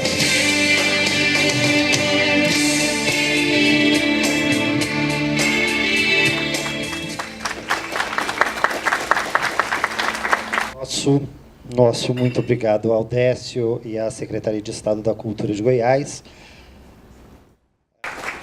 Boa tarde a todos. É um prazer estar aqui com nesse encontro tão especial. Quero agradecer ao professor Cleomar Rocha pelo convite, a oportunidade de acompanhar os trabalhos do Media Lab, assim como a FAV, que são parceiros, amigos, que a gente viu surgir desde a sua origem, e nos dá um extremo orgulho ver uma trajetória absolutamente empenhada por pessoas que colocam as suas crenças pessoais muito dentro dos seus trabalhos acadêmicos e científicos. Então, é um prazer, e prazer também estar com pessoas que a gente conhece há bastante tempo e novos colegas que estão aqui numa semana de trabalho bastante intenso. Eu venho aqui na condição de um artista, professor, pesquisador. Esse termo, artista, professor, pesquisador, ele foi cunhado por uma arte educadora e artista canadense chamada Rita Ewing, e que ela utiliza uma aproximação entre essas funções que, no fundo, muitos de nós desempenham dentro da universidade. E tentar conciliar tudo isso implica em ser um artógrafo. É alguém que desenvolve uma narrativa colaborativa, e dessa narrativa fazem parte todos, aquele que escreve, e escreve aquele com quem nós estamos trabalhando colaborativamente. A questão da colaboração, eu acho que perpassa muito pelos trabalhos quando falamos de mídias interativas, porque a questão da transdisciplinaridade é um pressuposto para esse tipo de prática, não só do ponto de vista daqueles que estão desenvolvendo a pesquisa científica, como da sua própria aplicação.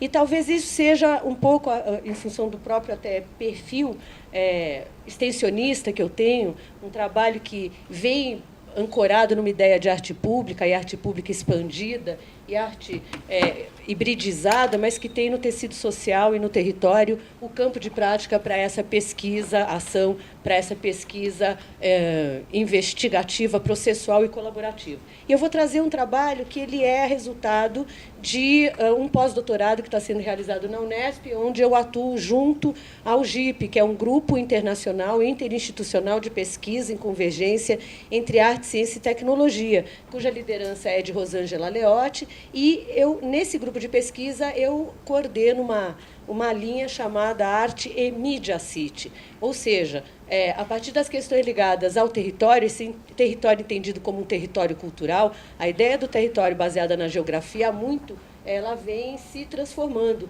E, quando a gente fala de território, no mundo globalizado, a gente tem que entender que esse é um território em trânsito. O conceito de território, que vem da geografia apropriado pela arte, ele tem ampliadas significações. E Realidade Urbana Aumentada é um projeto que tem uma filiação, uma genealogia. E algumas pessoas que estiveram aqui essa semana, eu queria dedicar a elas também, mas tem alguém que está aqui comigo nessa mesa, que é o padrinho do Rua, porque, junto com a Suzete Venturelli, desenvolveram um lindo projeto chamado Wiki na Rua, que tinha a ver com essa escrita coletiva e colaborativa baseada nos territórios esses tomados como campos de narrações feitas em primeira pessoa, onde as pessoas que moram nos lugares são estimuladas por meio de apropriação de uma série de meios tecnológicos, colocarem as suas histórias de vida, as suas micro-histórias, num campo de visibilização, e essas histórias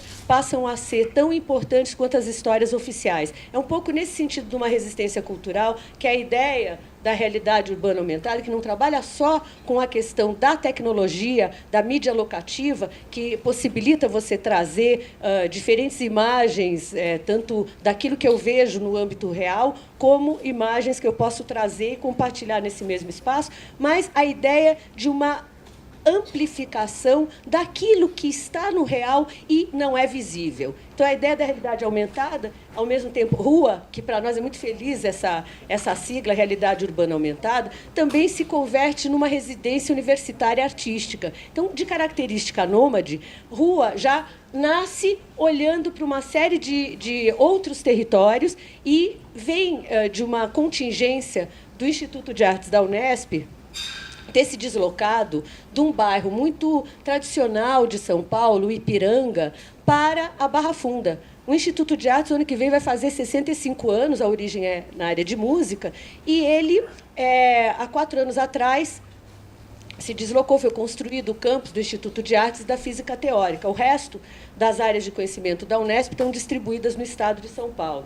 E o que acontece é que o centro de São Paulo está passando por um processo de gentrificação e especulação imobiliária intensos, muito grandes, como de resto do Brasil, mas São Paulo e Rio de Janeiro, em função desses grandes eventos internacionais que mobilizam os investimentos e também, com isso, os processos de realocação de determinados grupos humanos que habitam áreas de grande valor imobiliário, como o centro de São Paulo, para lugares bastante distantes, e sabemos que São Paulo, a questão do trânsito e da distância é um verdadeiro problema. Então, esse centro da cidade, a Barra Funda, que está dividida pela linha de trem, que também fala da história da ocupação do próprio estado de São Paulo, da economia do fluxo do café e da imigração e da escravidão. Então, tudo isso está muito impregnado num território que traz na sua história, o Instituto de Artes, a ocupação de um convento. Esse convento olha para o interior do seu edifício e chega na Barra Funda, continuando a olhar para o interior do seu edifício. Só que esse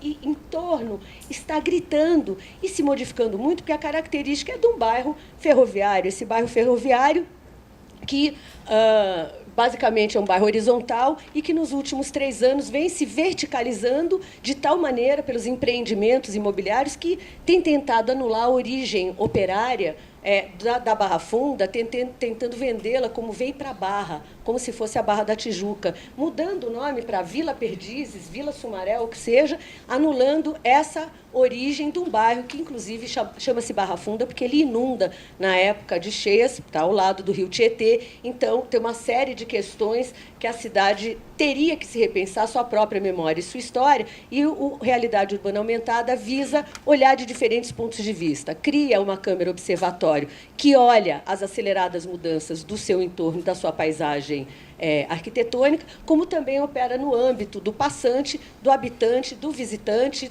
que todos os dias milhares de pessoas passam por ali. A gente olha para um ramal intermodal, metrô, trem e ferrovia, então o fluxo é uma característica desse bairro e a questão da transição, na qual, em 5 anos, vamos ter 650 mil novos moradores nesse bairro. O que implica para uma cidade de São Paulo você ter 650 mil pessoas chegando e saindo diariamente, produzindo detritos, ruído, consumindo. Isso, será que a cidade se pensa?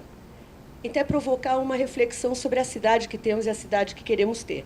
O projeto Rua Realidade Urbana Aumentada tem sua origem num projeto anterior, que já era, na verdade, é o que me levou a fazer o pós-doutorado na Unesp, mas que começa de um namoro muito antigo que eu já tenho com a Espanha, e que o meu doutorado fiz uma parte por lá, e em 2010, em Cachoeira, na associação, no encontro da ANPAP, eu encontrei um amigo que é professor da Unesp, e ele estava com o seu orientador, que é o professor José Serdá. Ele é da Universidade de Barcelona, atua na área de escultura e escultura sonora, e foi inevitável uma aproximação, porque naquele momento eu estava fazendo um trabalho num bairro ao lado, o bairro do Bom Retiro, durante alguns anos, que eu tentava discutir as questões do multiculturalismo, um lugar onde você tem a presença o primeiro imigrante que chegou nessa região, que era o italiano, e depois o judeu, o árabe, o grego, o armênio, depois os coreanos, que lideram, né, a indústria da moda. A questão da tecelagem e da moda é uma marca do Bom Retiro, e, mais recentemente, os latinos, os bolivianos, os peruanos e paraguaios, em busca de oportunidades de trabalho.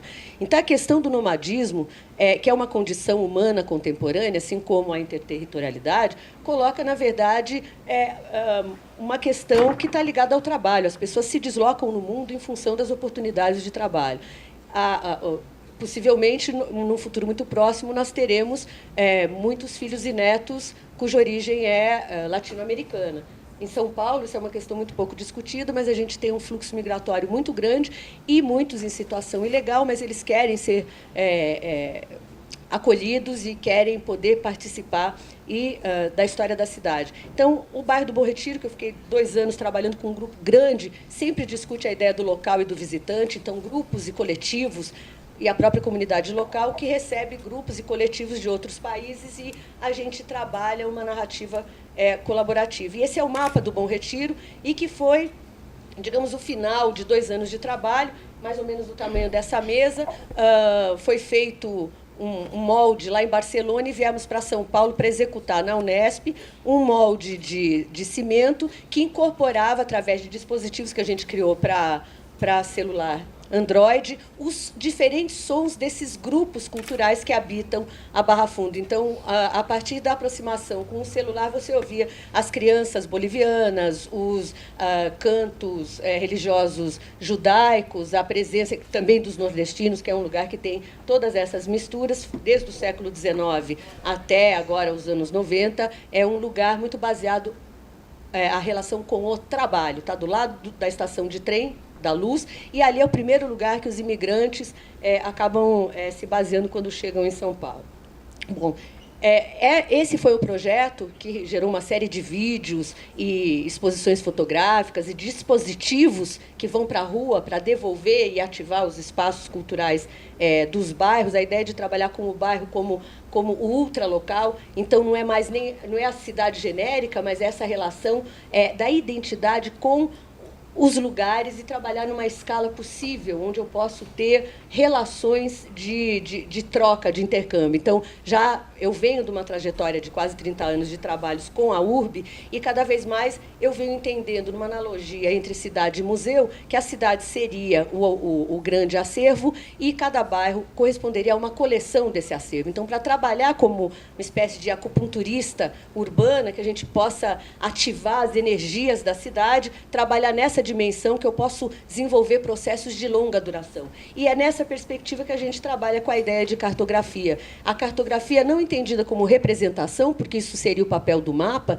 mas da experiência no território vivenciado. Essa ideia de cartografia, então, vem mobilizando o nosso trabalho, que começa aí a ser entendido como um campo extensionista, um trabalho, então, que envolve a pesquisa, a comunidade cultural, a comunidade do entorno e propõe experiências de encontro e de articulação, também utilizando os meios tecnológicos. Então, o ano passado, nós fizemos o primeiro encontro em maio e, durante um ano, viajamos por vários lugares. A ideia de uma cartografia inventada resulta da hibridação e do roçar entre experiências ocorridas em diferentes territórios. Mas nós estamos querendo falar de cidades e de pessoas nessas cidades.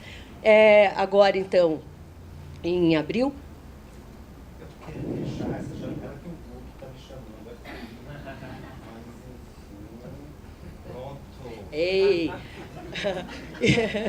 Ok, tá limpinho, lindinho, combinando com a sua blusa preta, chique no último. Bom, então, o projeto Zonas de Compensação é um projeto do nosso grupo de pesquisa, então, idealizado pela Rosângela Leotti. E é um projeto guarda-chuva. Dentro desse guarda-chuva, alguns gomos desse guarda-chuva é ocupado pelo RUA. O RUA, ele nasce nessa relação de ativar o território e permitir, através da micro-história, uma diversidade de narrativas que podem estabelecer, então, essa visibilidade de grupos que ocupam o território a partir de uma conexão, de novo, não posso fazer nada aqui, a partir de uma relação de 3 eixos, que seriam a criatividade social, a ação coletiva e as práticas artísticas. Então, voltando ao tema da mesa, que você falou de política pública, né, Cleomar?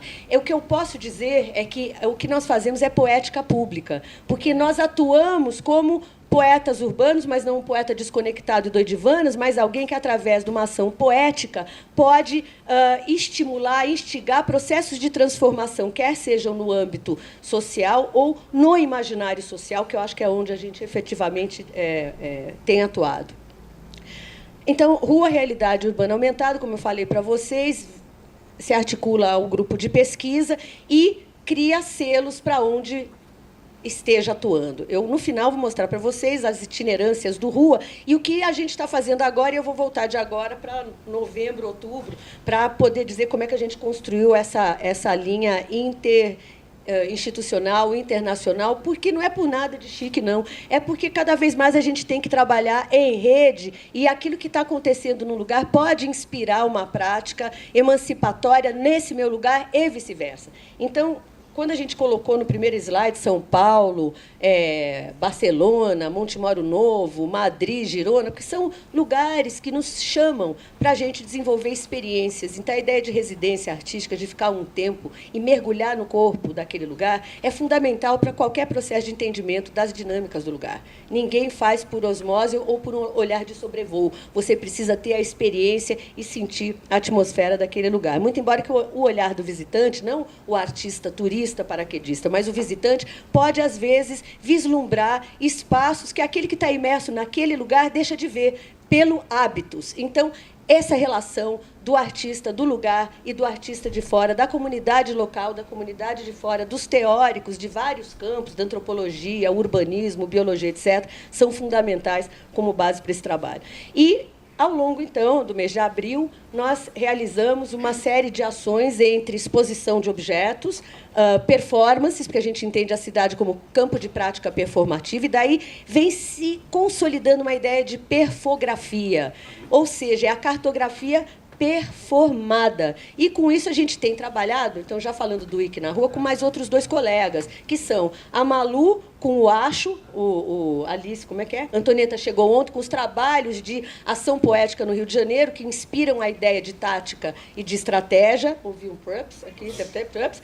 E também os corpos informáticos, que em Brasília desenvolvem um trabalho que tem origem na telepresença, na performance em telepresença, mas cada vez mais eles estão trabalhando com intervenção ou composição urbana, como a Bia gosta de dizer. Então, digamos que entre os colegas assim que estão atuando nesse lugar, eu converso com esses grupos e a gente tem muito intercâmbio e participa um do projeto do outro. E aí, nessa ideia de residência e de intercâmbio, porque eu pude viajar em função de uma bolsa que ganhei do MINC de intercâmbio cultural o ano passado, e fui para Barcelona. Conheci alguns alunos, um projeto, então, com a Universidade de Barcelona e o Centro Cultural Convento de Santo Agostinho. Vocês vão ver alguns trabalhos adiante. E um desses alunos do doutorado, orientado pelo José Serdá, que é o Damián Peralta, veio para a América Latina numa bolsa e acabou vindo para São Paulo. Nosso convite, nós desenvolvemos esse trabalho, MED Rua, Mapeamento Artístico Digital em Realidade Urbana Aumentada. Com isso, nós fizemos várias ações, tratamos da ideia de cartografia, e, para quem gosta desse tema, tem uma exposição importante realizada em Barcelona e em Madrid, chamada Cartografia Contemporânea, curada pela Helena Tatai. Tudo que diz respeito à cartografia tem um link maravilhoso, por favor, busquem, porque assim você encontra num único lugar. E essa questão da cartografia ela é uma questão muito pulsante, tem sido tratada com frequência nos meios artísticos e acadêmicos. Nesse exato momento, no dia de hoje, nós vamos tentar entrar por Skype com um grupo que estamos finalizando esse projeto de 1 mês e pouco, quer dizer, um projeto de 1 ano, mas que teve essas ações de visibilidade de um processo de largo prazo, que resulta de um convênio de cooperação entre a Unesp e o Memorial da América Latina. Estamos ambos na Barra Funda, só separados pela linha de trem, e uma série de projetos que têm a ver com uma ideia de colaboração e de processos. Dentre esses processos, e junto com aquele workshop, nós desenvolvemos um trabalho com os moradores mais antigos da Barra Funda, para a gente poder perscrutar as memórias e as microhistórias da Barra Funda. A partir desse encontro, nós elencamos com eles palavras-chave, e essas palavras-chave se tornaram lambi-lambis, utilizando a linguagem de Libra como um texto a ser decifrado, como a própria cidade o é. Então, trocas, palavrarias e mensagens silenciosas foi uma das ações que resultou nesses lambis. Aqui em cima, que vocês estão vendo, está escrito Rua, em Libra.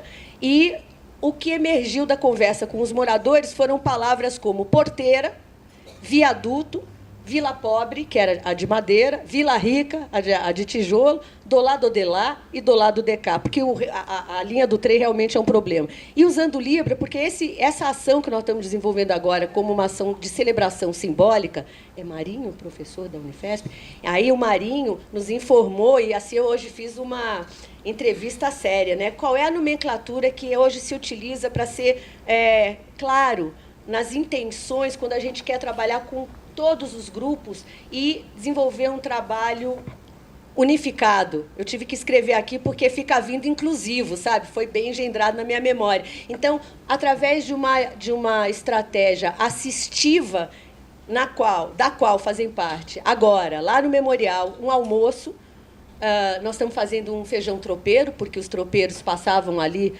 pela Barra Funda, então foi a comida que foi lembrada no encontro com os moradores para celebrar a memória da história desse bairro. 1 minuto eu tenho, oh meu Deus. Então, nós vamos tentar entrar por Skype, eu vou passar rapidamente as imagens, sem me demorar muito, para vocês entenderem, então, as diferentes linhas e redes com as quais a gente vem operando. Então, lá no memorial, nós estamos com esse espaço. Aqui é o alfabeto que a gente desenvolveu para essas palavras que foram colocadas nos viadutos, nos lugares de passagem, mas mais aonde a gente sabe que o farol para e as pessoas ficam ali meio prisioneiras por alguns minutos para tentar decifrar essas palavras. Aí, performances que nós fizemos, aqui tem 2, invisibilidade urbana, que é o Homo Lupens, essa primeira. O que a gente pode fazer para as pessoas prestarem atenção nas camadas sociais menos visíveis? E troque banana por samba, porque a origem do samba de raiz e do futebol de várzea de São Paulo é na Barra Funda. Então, a mistura do negro, do escravo, com o italiano deu origem ao samba, e aí a gente tentando descobrir aonde é o Largo da Banana. Bom, esse é o trabalho que a gente está desenvolvendo agora lá no Memorial da América Latina, e que trata, então, dessas ideias de ativar o território. O Memorial da América Latina tem o maior prazer, assim como nós, de estarmos juntos para articularmos relações com a Barra Funda. E fizemos, no dia 27, como resultado da ação daquele workshop Med Rua, vários registros audiovisuais, e esses registros, então, foram compilados num videomapping. Esse videomapping, que tem esses sólidos como uma metáfora da verticalização do bairro, incorpora, então, essas múltiplas colaborações. Vou mostrar sem falar, só para vocês terem, então, 30 segundos de uma viagem imagético-cognitiva das nossas andanças pelos diferentes países, a partir de tanto paisagens sonoras como paisagens videográficas, o desenvolvimento de mecanismos como canetas sonoras e pincéis sonoros que pintaram cartografias em Portugal. Aqui no Convento de Santo Agostinho de Barcelona, a incorporação dos sons, aqui já Portugal. E Girona, que uma das cidades que também sofreu muito com a questão da especulação imobiliária, da gentrificação, um lugar muito importante para a memória do local. E com o coletivo Transeuntes, um coletivo de educadores sociais, a gente vem trabalhando a ideia de memórias emergentes. Através da questão dos álbuns de família, eles vêm ativando a memória local, e um pouco dessas estratégias vem compondo a maneira com a qual a gente vem trabalhando. Podemos entrar por Skype? Então, assim, eu agradeço a oportunidade tanto do Memorial, da gente estar fazendo esse trabalho, que procura integrar não só pessoas com necessidades especiais, deficiências e não deficiências, mas com habilidades especiais conosco aqui. Então, ativando essa ideia de unificação, professor. Pessoal, estamos aqui no simpósio. Esse é um problema, né, da tecnologia.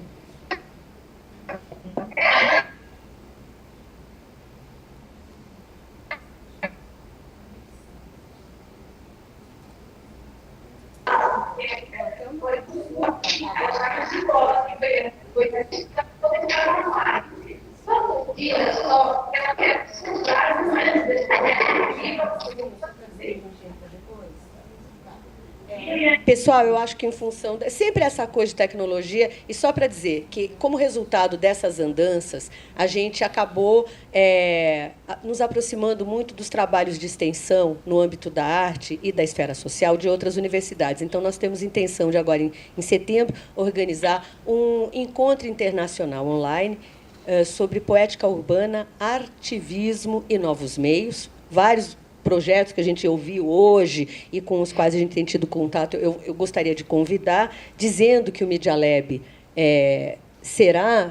já é nosso parceiro, e também dizendo que o resultado desse projeto de pesquisa pós-doutoral possivelmente vai se transformar no segundo e-book do Media Lab, e a gente gostaria, então, de compartilhar com vocês, porque é no trânsito, caminhando que se faz, né, o caminhar. Então, essas possibilidades de trocar, sempre tão ricas, e de poder trazer um pedacinho dessa experiência, que, como tal, é experiência. Por isso, eu agradeço muito a oportunidade de compartilhar. Muito obrigada.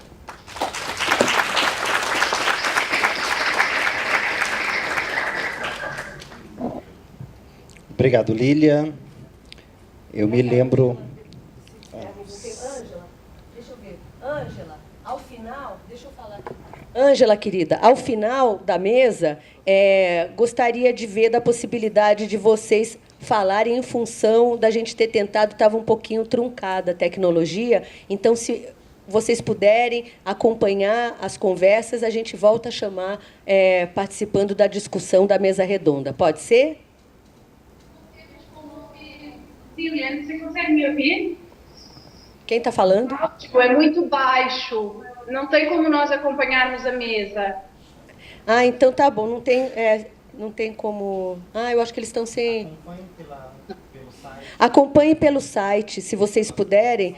A transmissão deve estar melhor pelo site e vocês podem, então, acompanhar. Mas quero agradecer muitíssimo, parabenizar por toda a construção coletiva, a Ângela, a Lucimar, Inês, Halber, todos os presentes, o Marcelo Canova, pela possibilidade da gente fazer essa viagem juntos. Nós vamos acompanhar e, se pudermos, então, acompanhem as filmagens que estão sendo feitas aqui do encontro do CIMI e nós depois também encaminhamos para o CIMI o que vocês estão desenvolvendo aí. Então, um grande beijo e parabéns pelo trabalho. Obrigada, gente.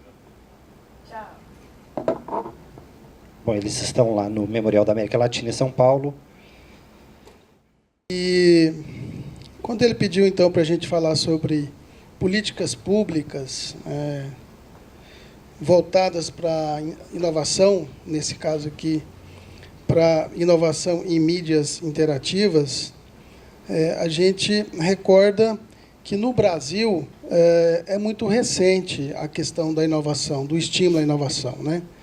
E isso aconteceu, diria, no máximo de, pelo menos, acordar para a importância da inovação de 8 anos para cá, 7 anos para cá, mas políticas mesmo a gente ainda estamos engateando em termos de políticas. E aí eu diria política a nível federal, estadual e municipal.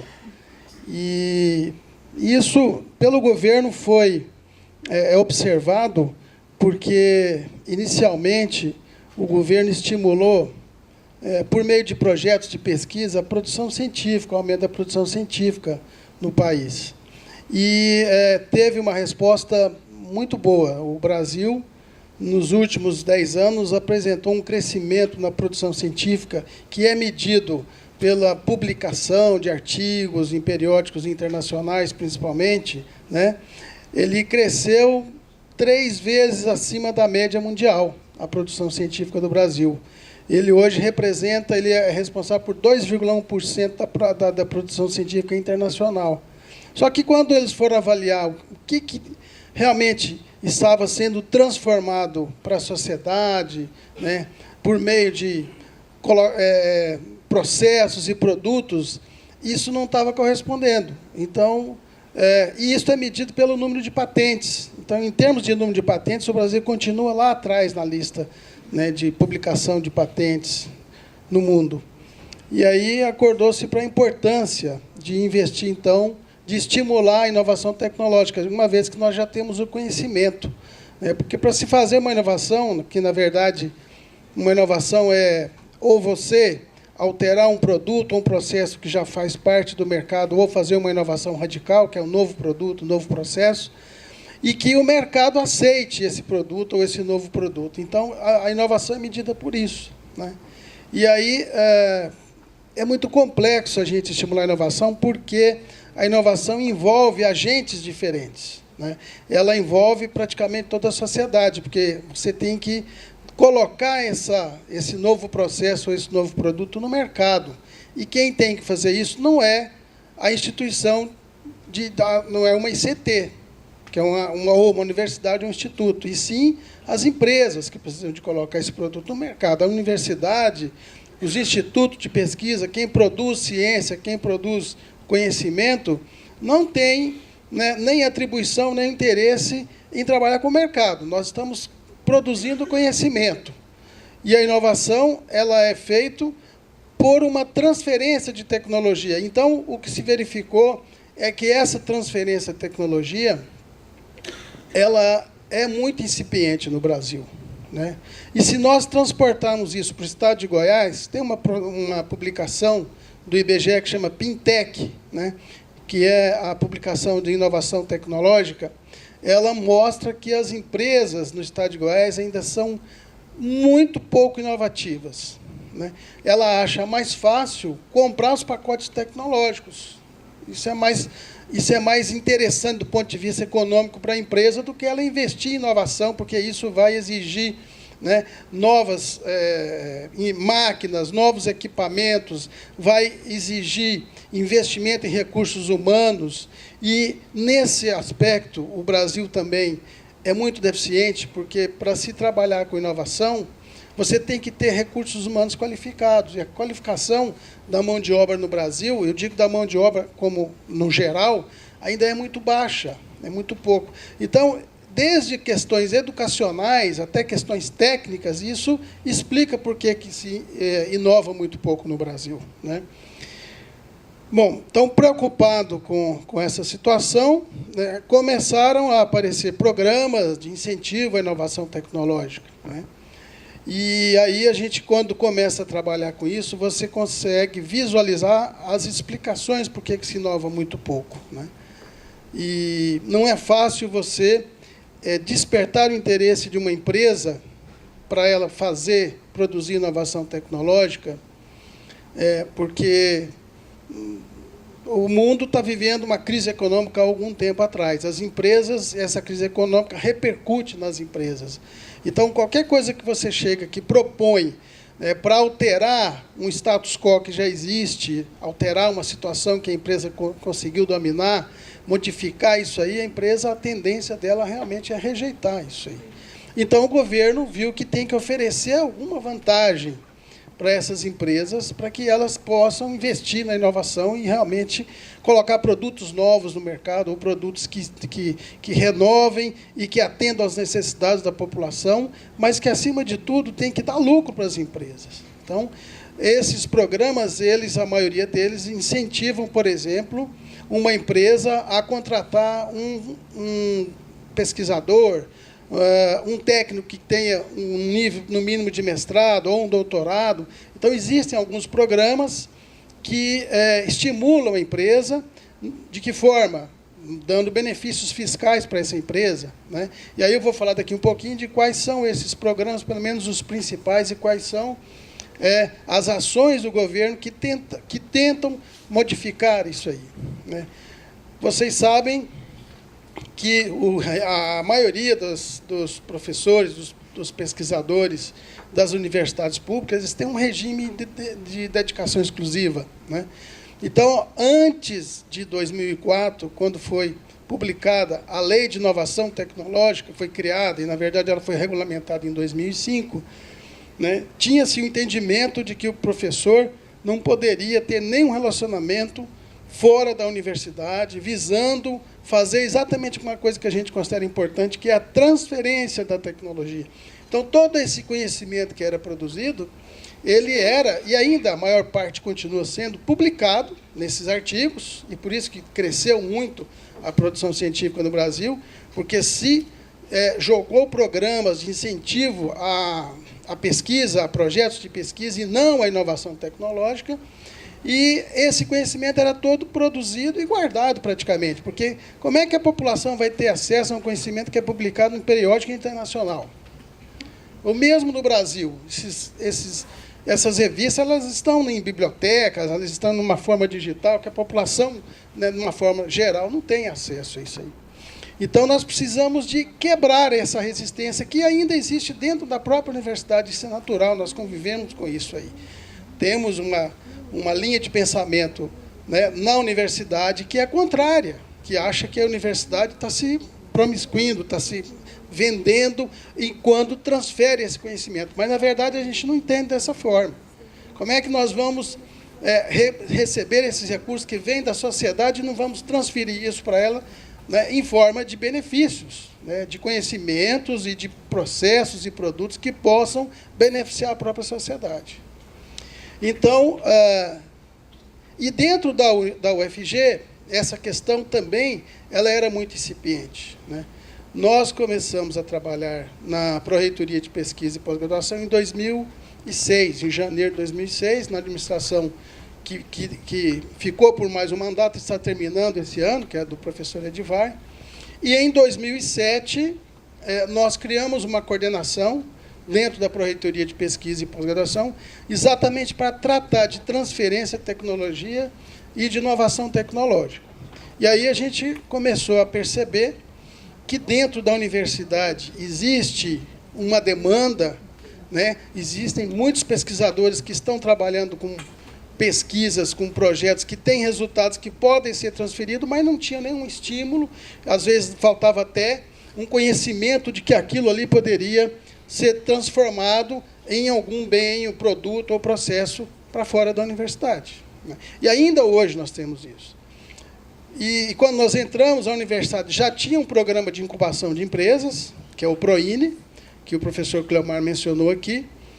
Esse programa, ele na época, em 2006, ele tinha 2 empresas, né, ligadas ao programa, porque ele é novo, ele foi criado em 2004, e nós entramos no início de 2006. Tinha criado o núcleo de inovação tecnológica apenas com uma resolução, uma folhinha, criando lá o núcleo de inovação, mas ele não estava funcionando ainda. E aí, em 2007, em maio, nós criamos uma coordenação dentro da Pró-Reitoria de Pesquisa para trabalhar com essas questões da transferência de tecnologia e da inovação tecnológica, né?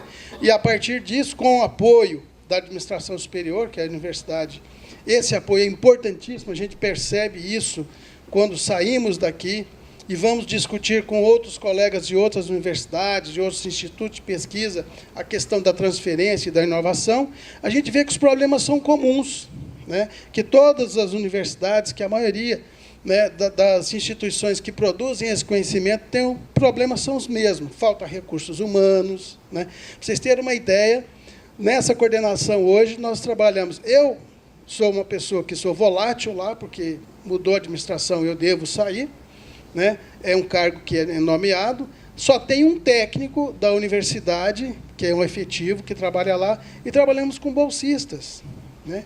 E os outros núcleos de inovação tecnológica no Brasil têm o mesmo problema. Eu conheço bastante alguns desses. Conheço o NIT da Unicamp, bastante, conheço da UFMG, conheço da UNB, que é o CDT. Eles têm 200 pessoas que trabalham, no caso da UNB. Dessas 200 pessoas, se tiverem 30 pessoas que são efetivos, são muitos. Os outros são bolsistas, trabalham com apoio de projetos que são aprovados. O dia que terminar esse projeto, você tem... E o giro, né, dessas pessoas é muito alto, então é muito difícil você manter um NIT que trabalham com 200 pessoas, das quais 130 pessoas, 140, 160 pessoas são transitórios, né? Estão ali porque estão com uma bolsa, vão prestar um concurso, vão sair dali. E como é que você mantém a qualidade de um trabalho com um staff desse? É muito difícil. Então, esses problemas são comuns, aqui nós também temos. A incubadora, para vocês terem uma ideia, hoje ela tem 17 empresas vinculadas à incubadora. Nós somos 17 empresas, né? Saímos de 2 em 2006 para 17 hoje. Muitas que trabalham, a maioria delas, na área de TI, né? E também comunicação. Não temos nenhum funcionário na incubadora que é efetivo. Não pense que nós temos muitos, não, nós temos 2 funcionários na incubadora. E tem um bolsista que atende telefone. São 3. Nenhum dos 3 são, né, efetivos, nenhum. Então, é muito difícil a gente trabalhar dessa forma, tá? Então, essas políticas, elas têm que começar a ser discutidas dentro do MEC e do MCTI, porque é ali que nós vamos fazer esse jogo aí da inovação tecnológica, né? Que são as universidades, né? E que são as tecnologias e as agências de fomento que estão dentro do MCTI. Talvez a principal delas é a FINEP, que é financiador de estudos e projetos, que tem lançado alguns editais apoiados a inovação tecnológica no país, né? E o CNPq, que está ligado ao MCTI. Fora isso aí, porque ali, é na discussão, né, entre MCTI e MEC, e talvez até o MIDIC, que é o Ministério do Desenvolvimento, Indústria e Comércio, porque é ali que nós vamos trabalhar esse tripé, porque, na verdade, esse conhecimento, a produção desse conhecimento envolve o setor público, o setor privado e o setor educacional. São nesses três aí que nós vamos conseguir fazer essa transferência de tecnologia chegar até, né, a sociedade, chegar até o consumidor. E nós estamos ainda caminhando. Bom, mas houve uma evolução. A partir de 2004, então, criou a Lei de Inovação Tecnológica, né?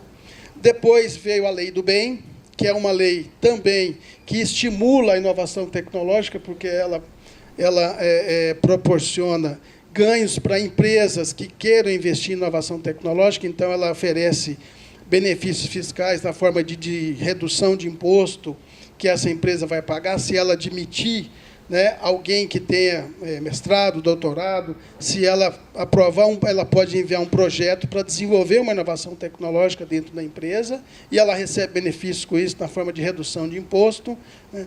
Temos a lei da informática, que é muito ligada, né, à área de TI, praticamente toda, que também estimula, né, e que oferece benefícios para empresas na área de informática que vão produzir conhecimento, fazer pesquisa e trabalhar na inovação tecnológica. Temos a Lei Rouanet, que também é parecido com a Lei do Bem, né, ela também oferece benefícios para empresas que queiram investir em inovação tecnológica e na produção de conhecimento. E por que tem que ter, além daquilo que eu já falei para vocês, o nível, né, das empresas e dos empresários? E, quando eu falo isso, eu não estou me referindo a uma estratificação menor que tem de empresas que investem muito em P&D, mas, na verdade, no geral, as empresas não estão preparadas para isso. Como é que uma empresa vai produzir uma pesquisa se ela não tem a menor condição de sustentar um pesquisador? Produzir um pesquisador é caro. Quanto tempo gasta uma pessoa para chegar até o doutorado? Quanto custa isso? Então, se não houver benefício para essas empresas, né, não vamos ter inovação tecnológica jamais aqui no país. Então, essas leis que eu falei para vocês, esses programas, né, eles visam realmente a incentivar e a estimular as empresas a fazer inovação tecnológica. Voltando aqui para a universidade, quando nós criamos a coordenação de inovação, então nós conseguimos avançar um pouco na incubadora de empresas, porque a incubadora de empresas, na verdade, se a gente pensar em termos quantitativos, ela não é significativa. O que importa muito de uma incubadora é que as empresas que saem da incubadora, elas têm uma probabilidade muito maior de continuar vivas no mercado. Existe uma conta padrão aí, que 70% das empresas que nascem morrem no segundo ano de vida. Na incubadora, isso é um dado real, né, porque o Brasil tem mais de 350 incubadoras.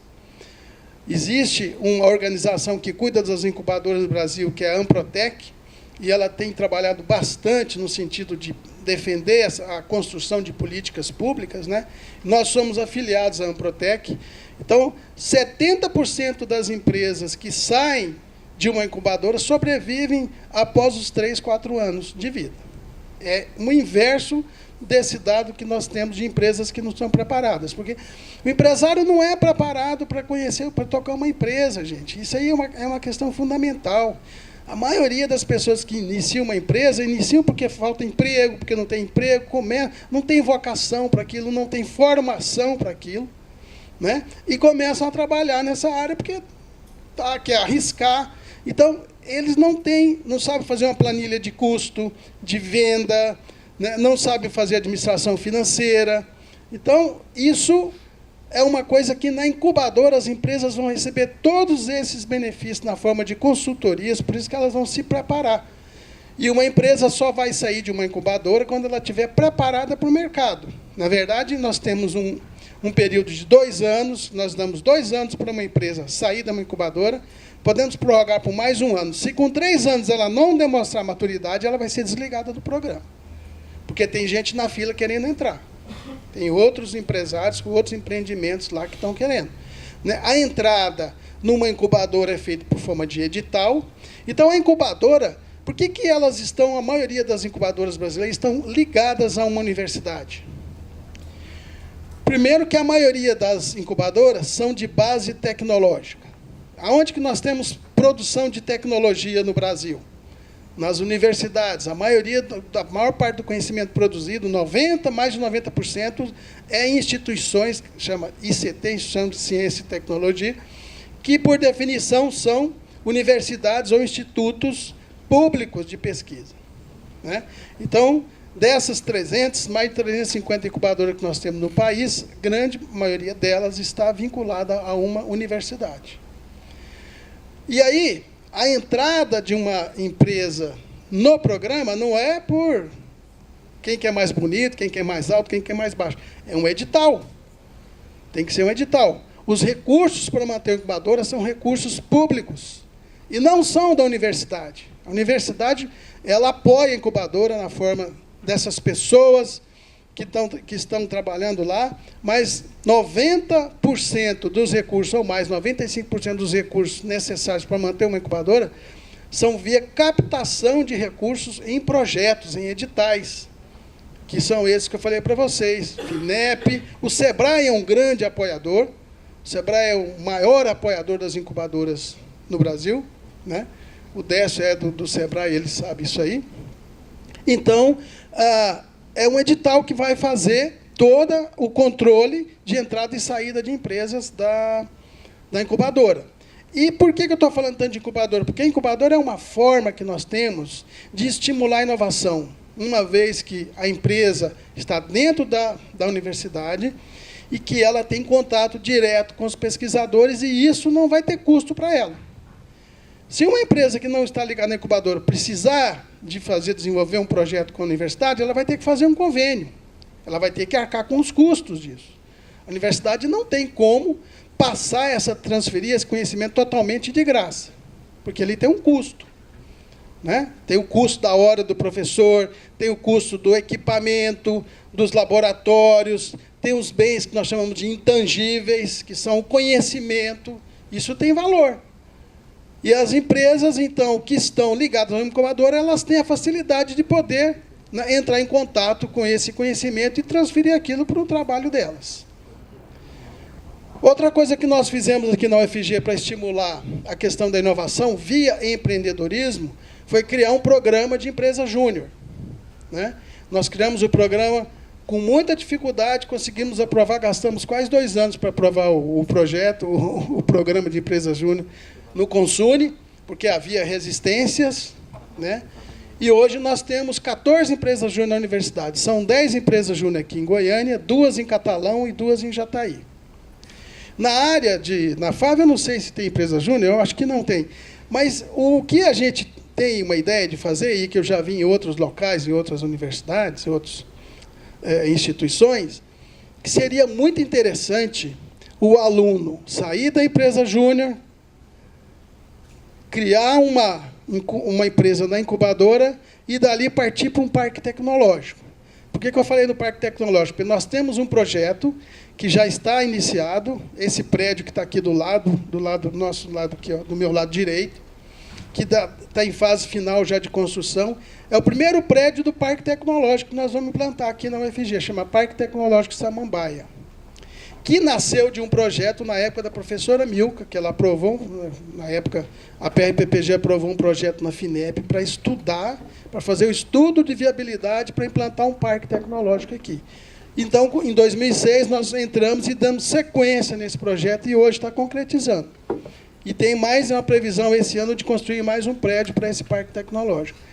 Então, no caso da área que você trabalha, Cleomar, que eu acredito, né, não sou conhecedor da área, mas é a área que mais inova no mundo, porque hoje uma pessoa, para inovar, ela tem que ter um computador e o conhecimento, e isso, né, facilita muito a área da informática na questão da inovação e da produção do conhecimento, né?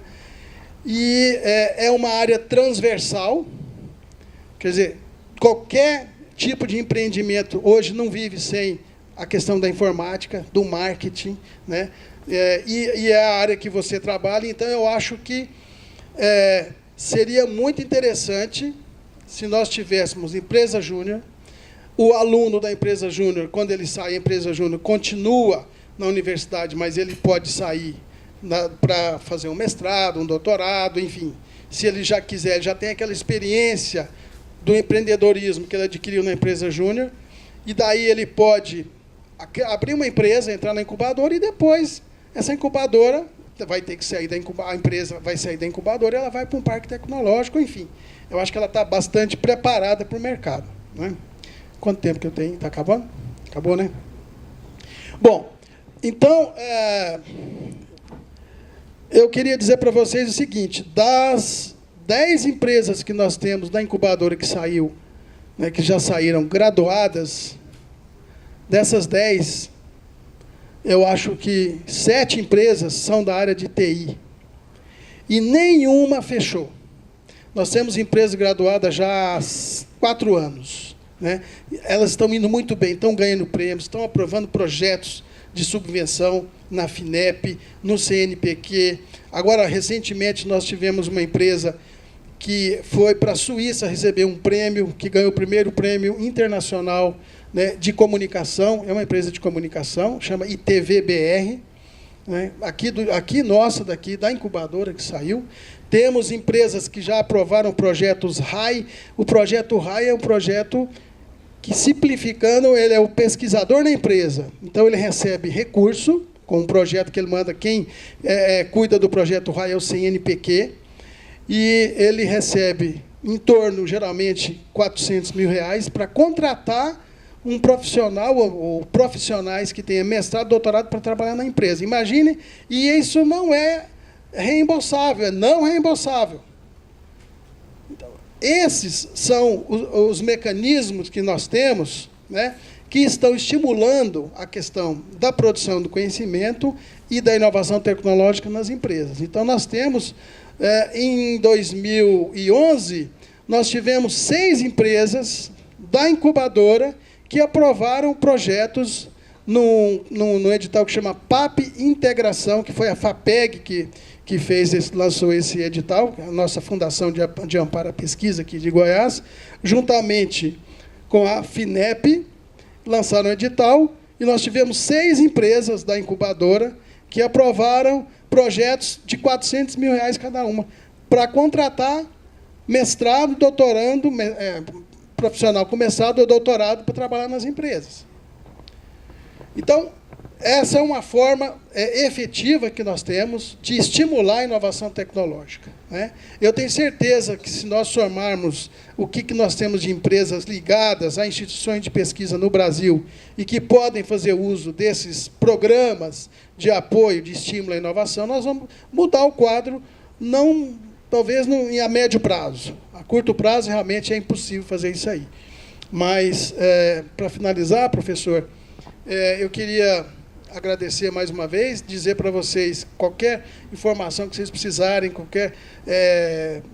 se precisarem de intervenção, nós estamos lá na Pró-Reitoria de Pesquisa e Pós-Graduação à disposição, né, para, inclusive, acompanhar, orientar na questão de elaboração de projetos. Tá?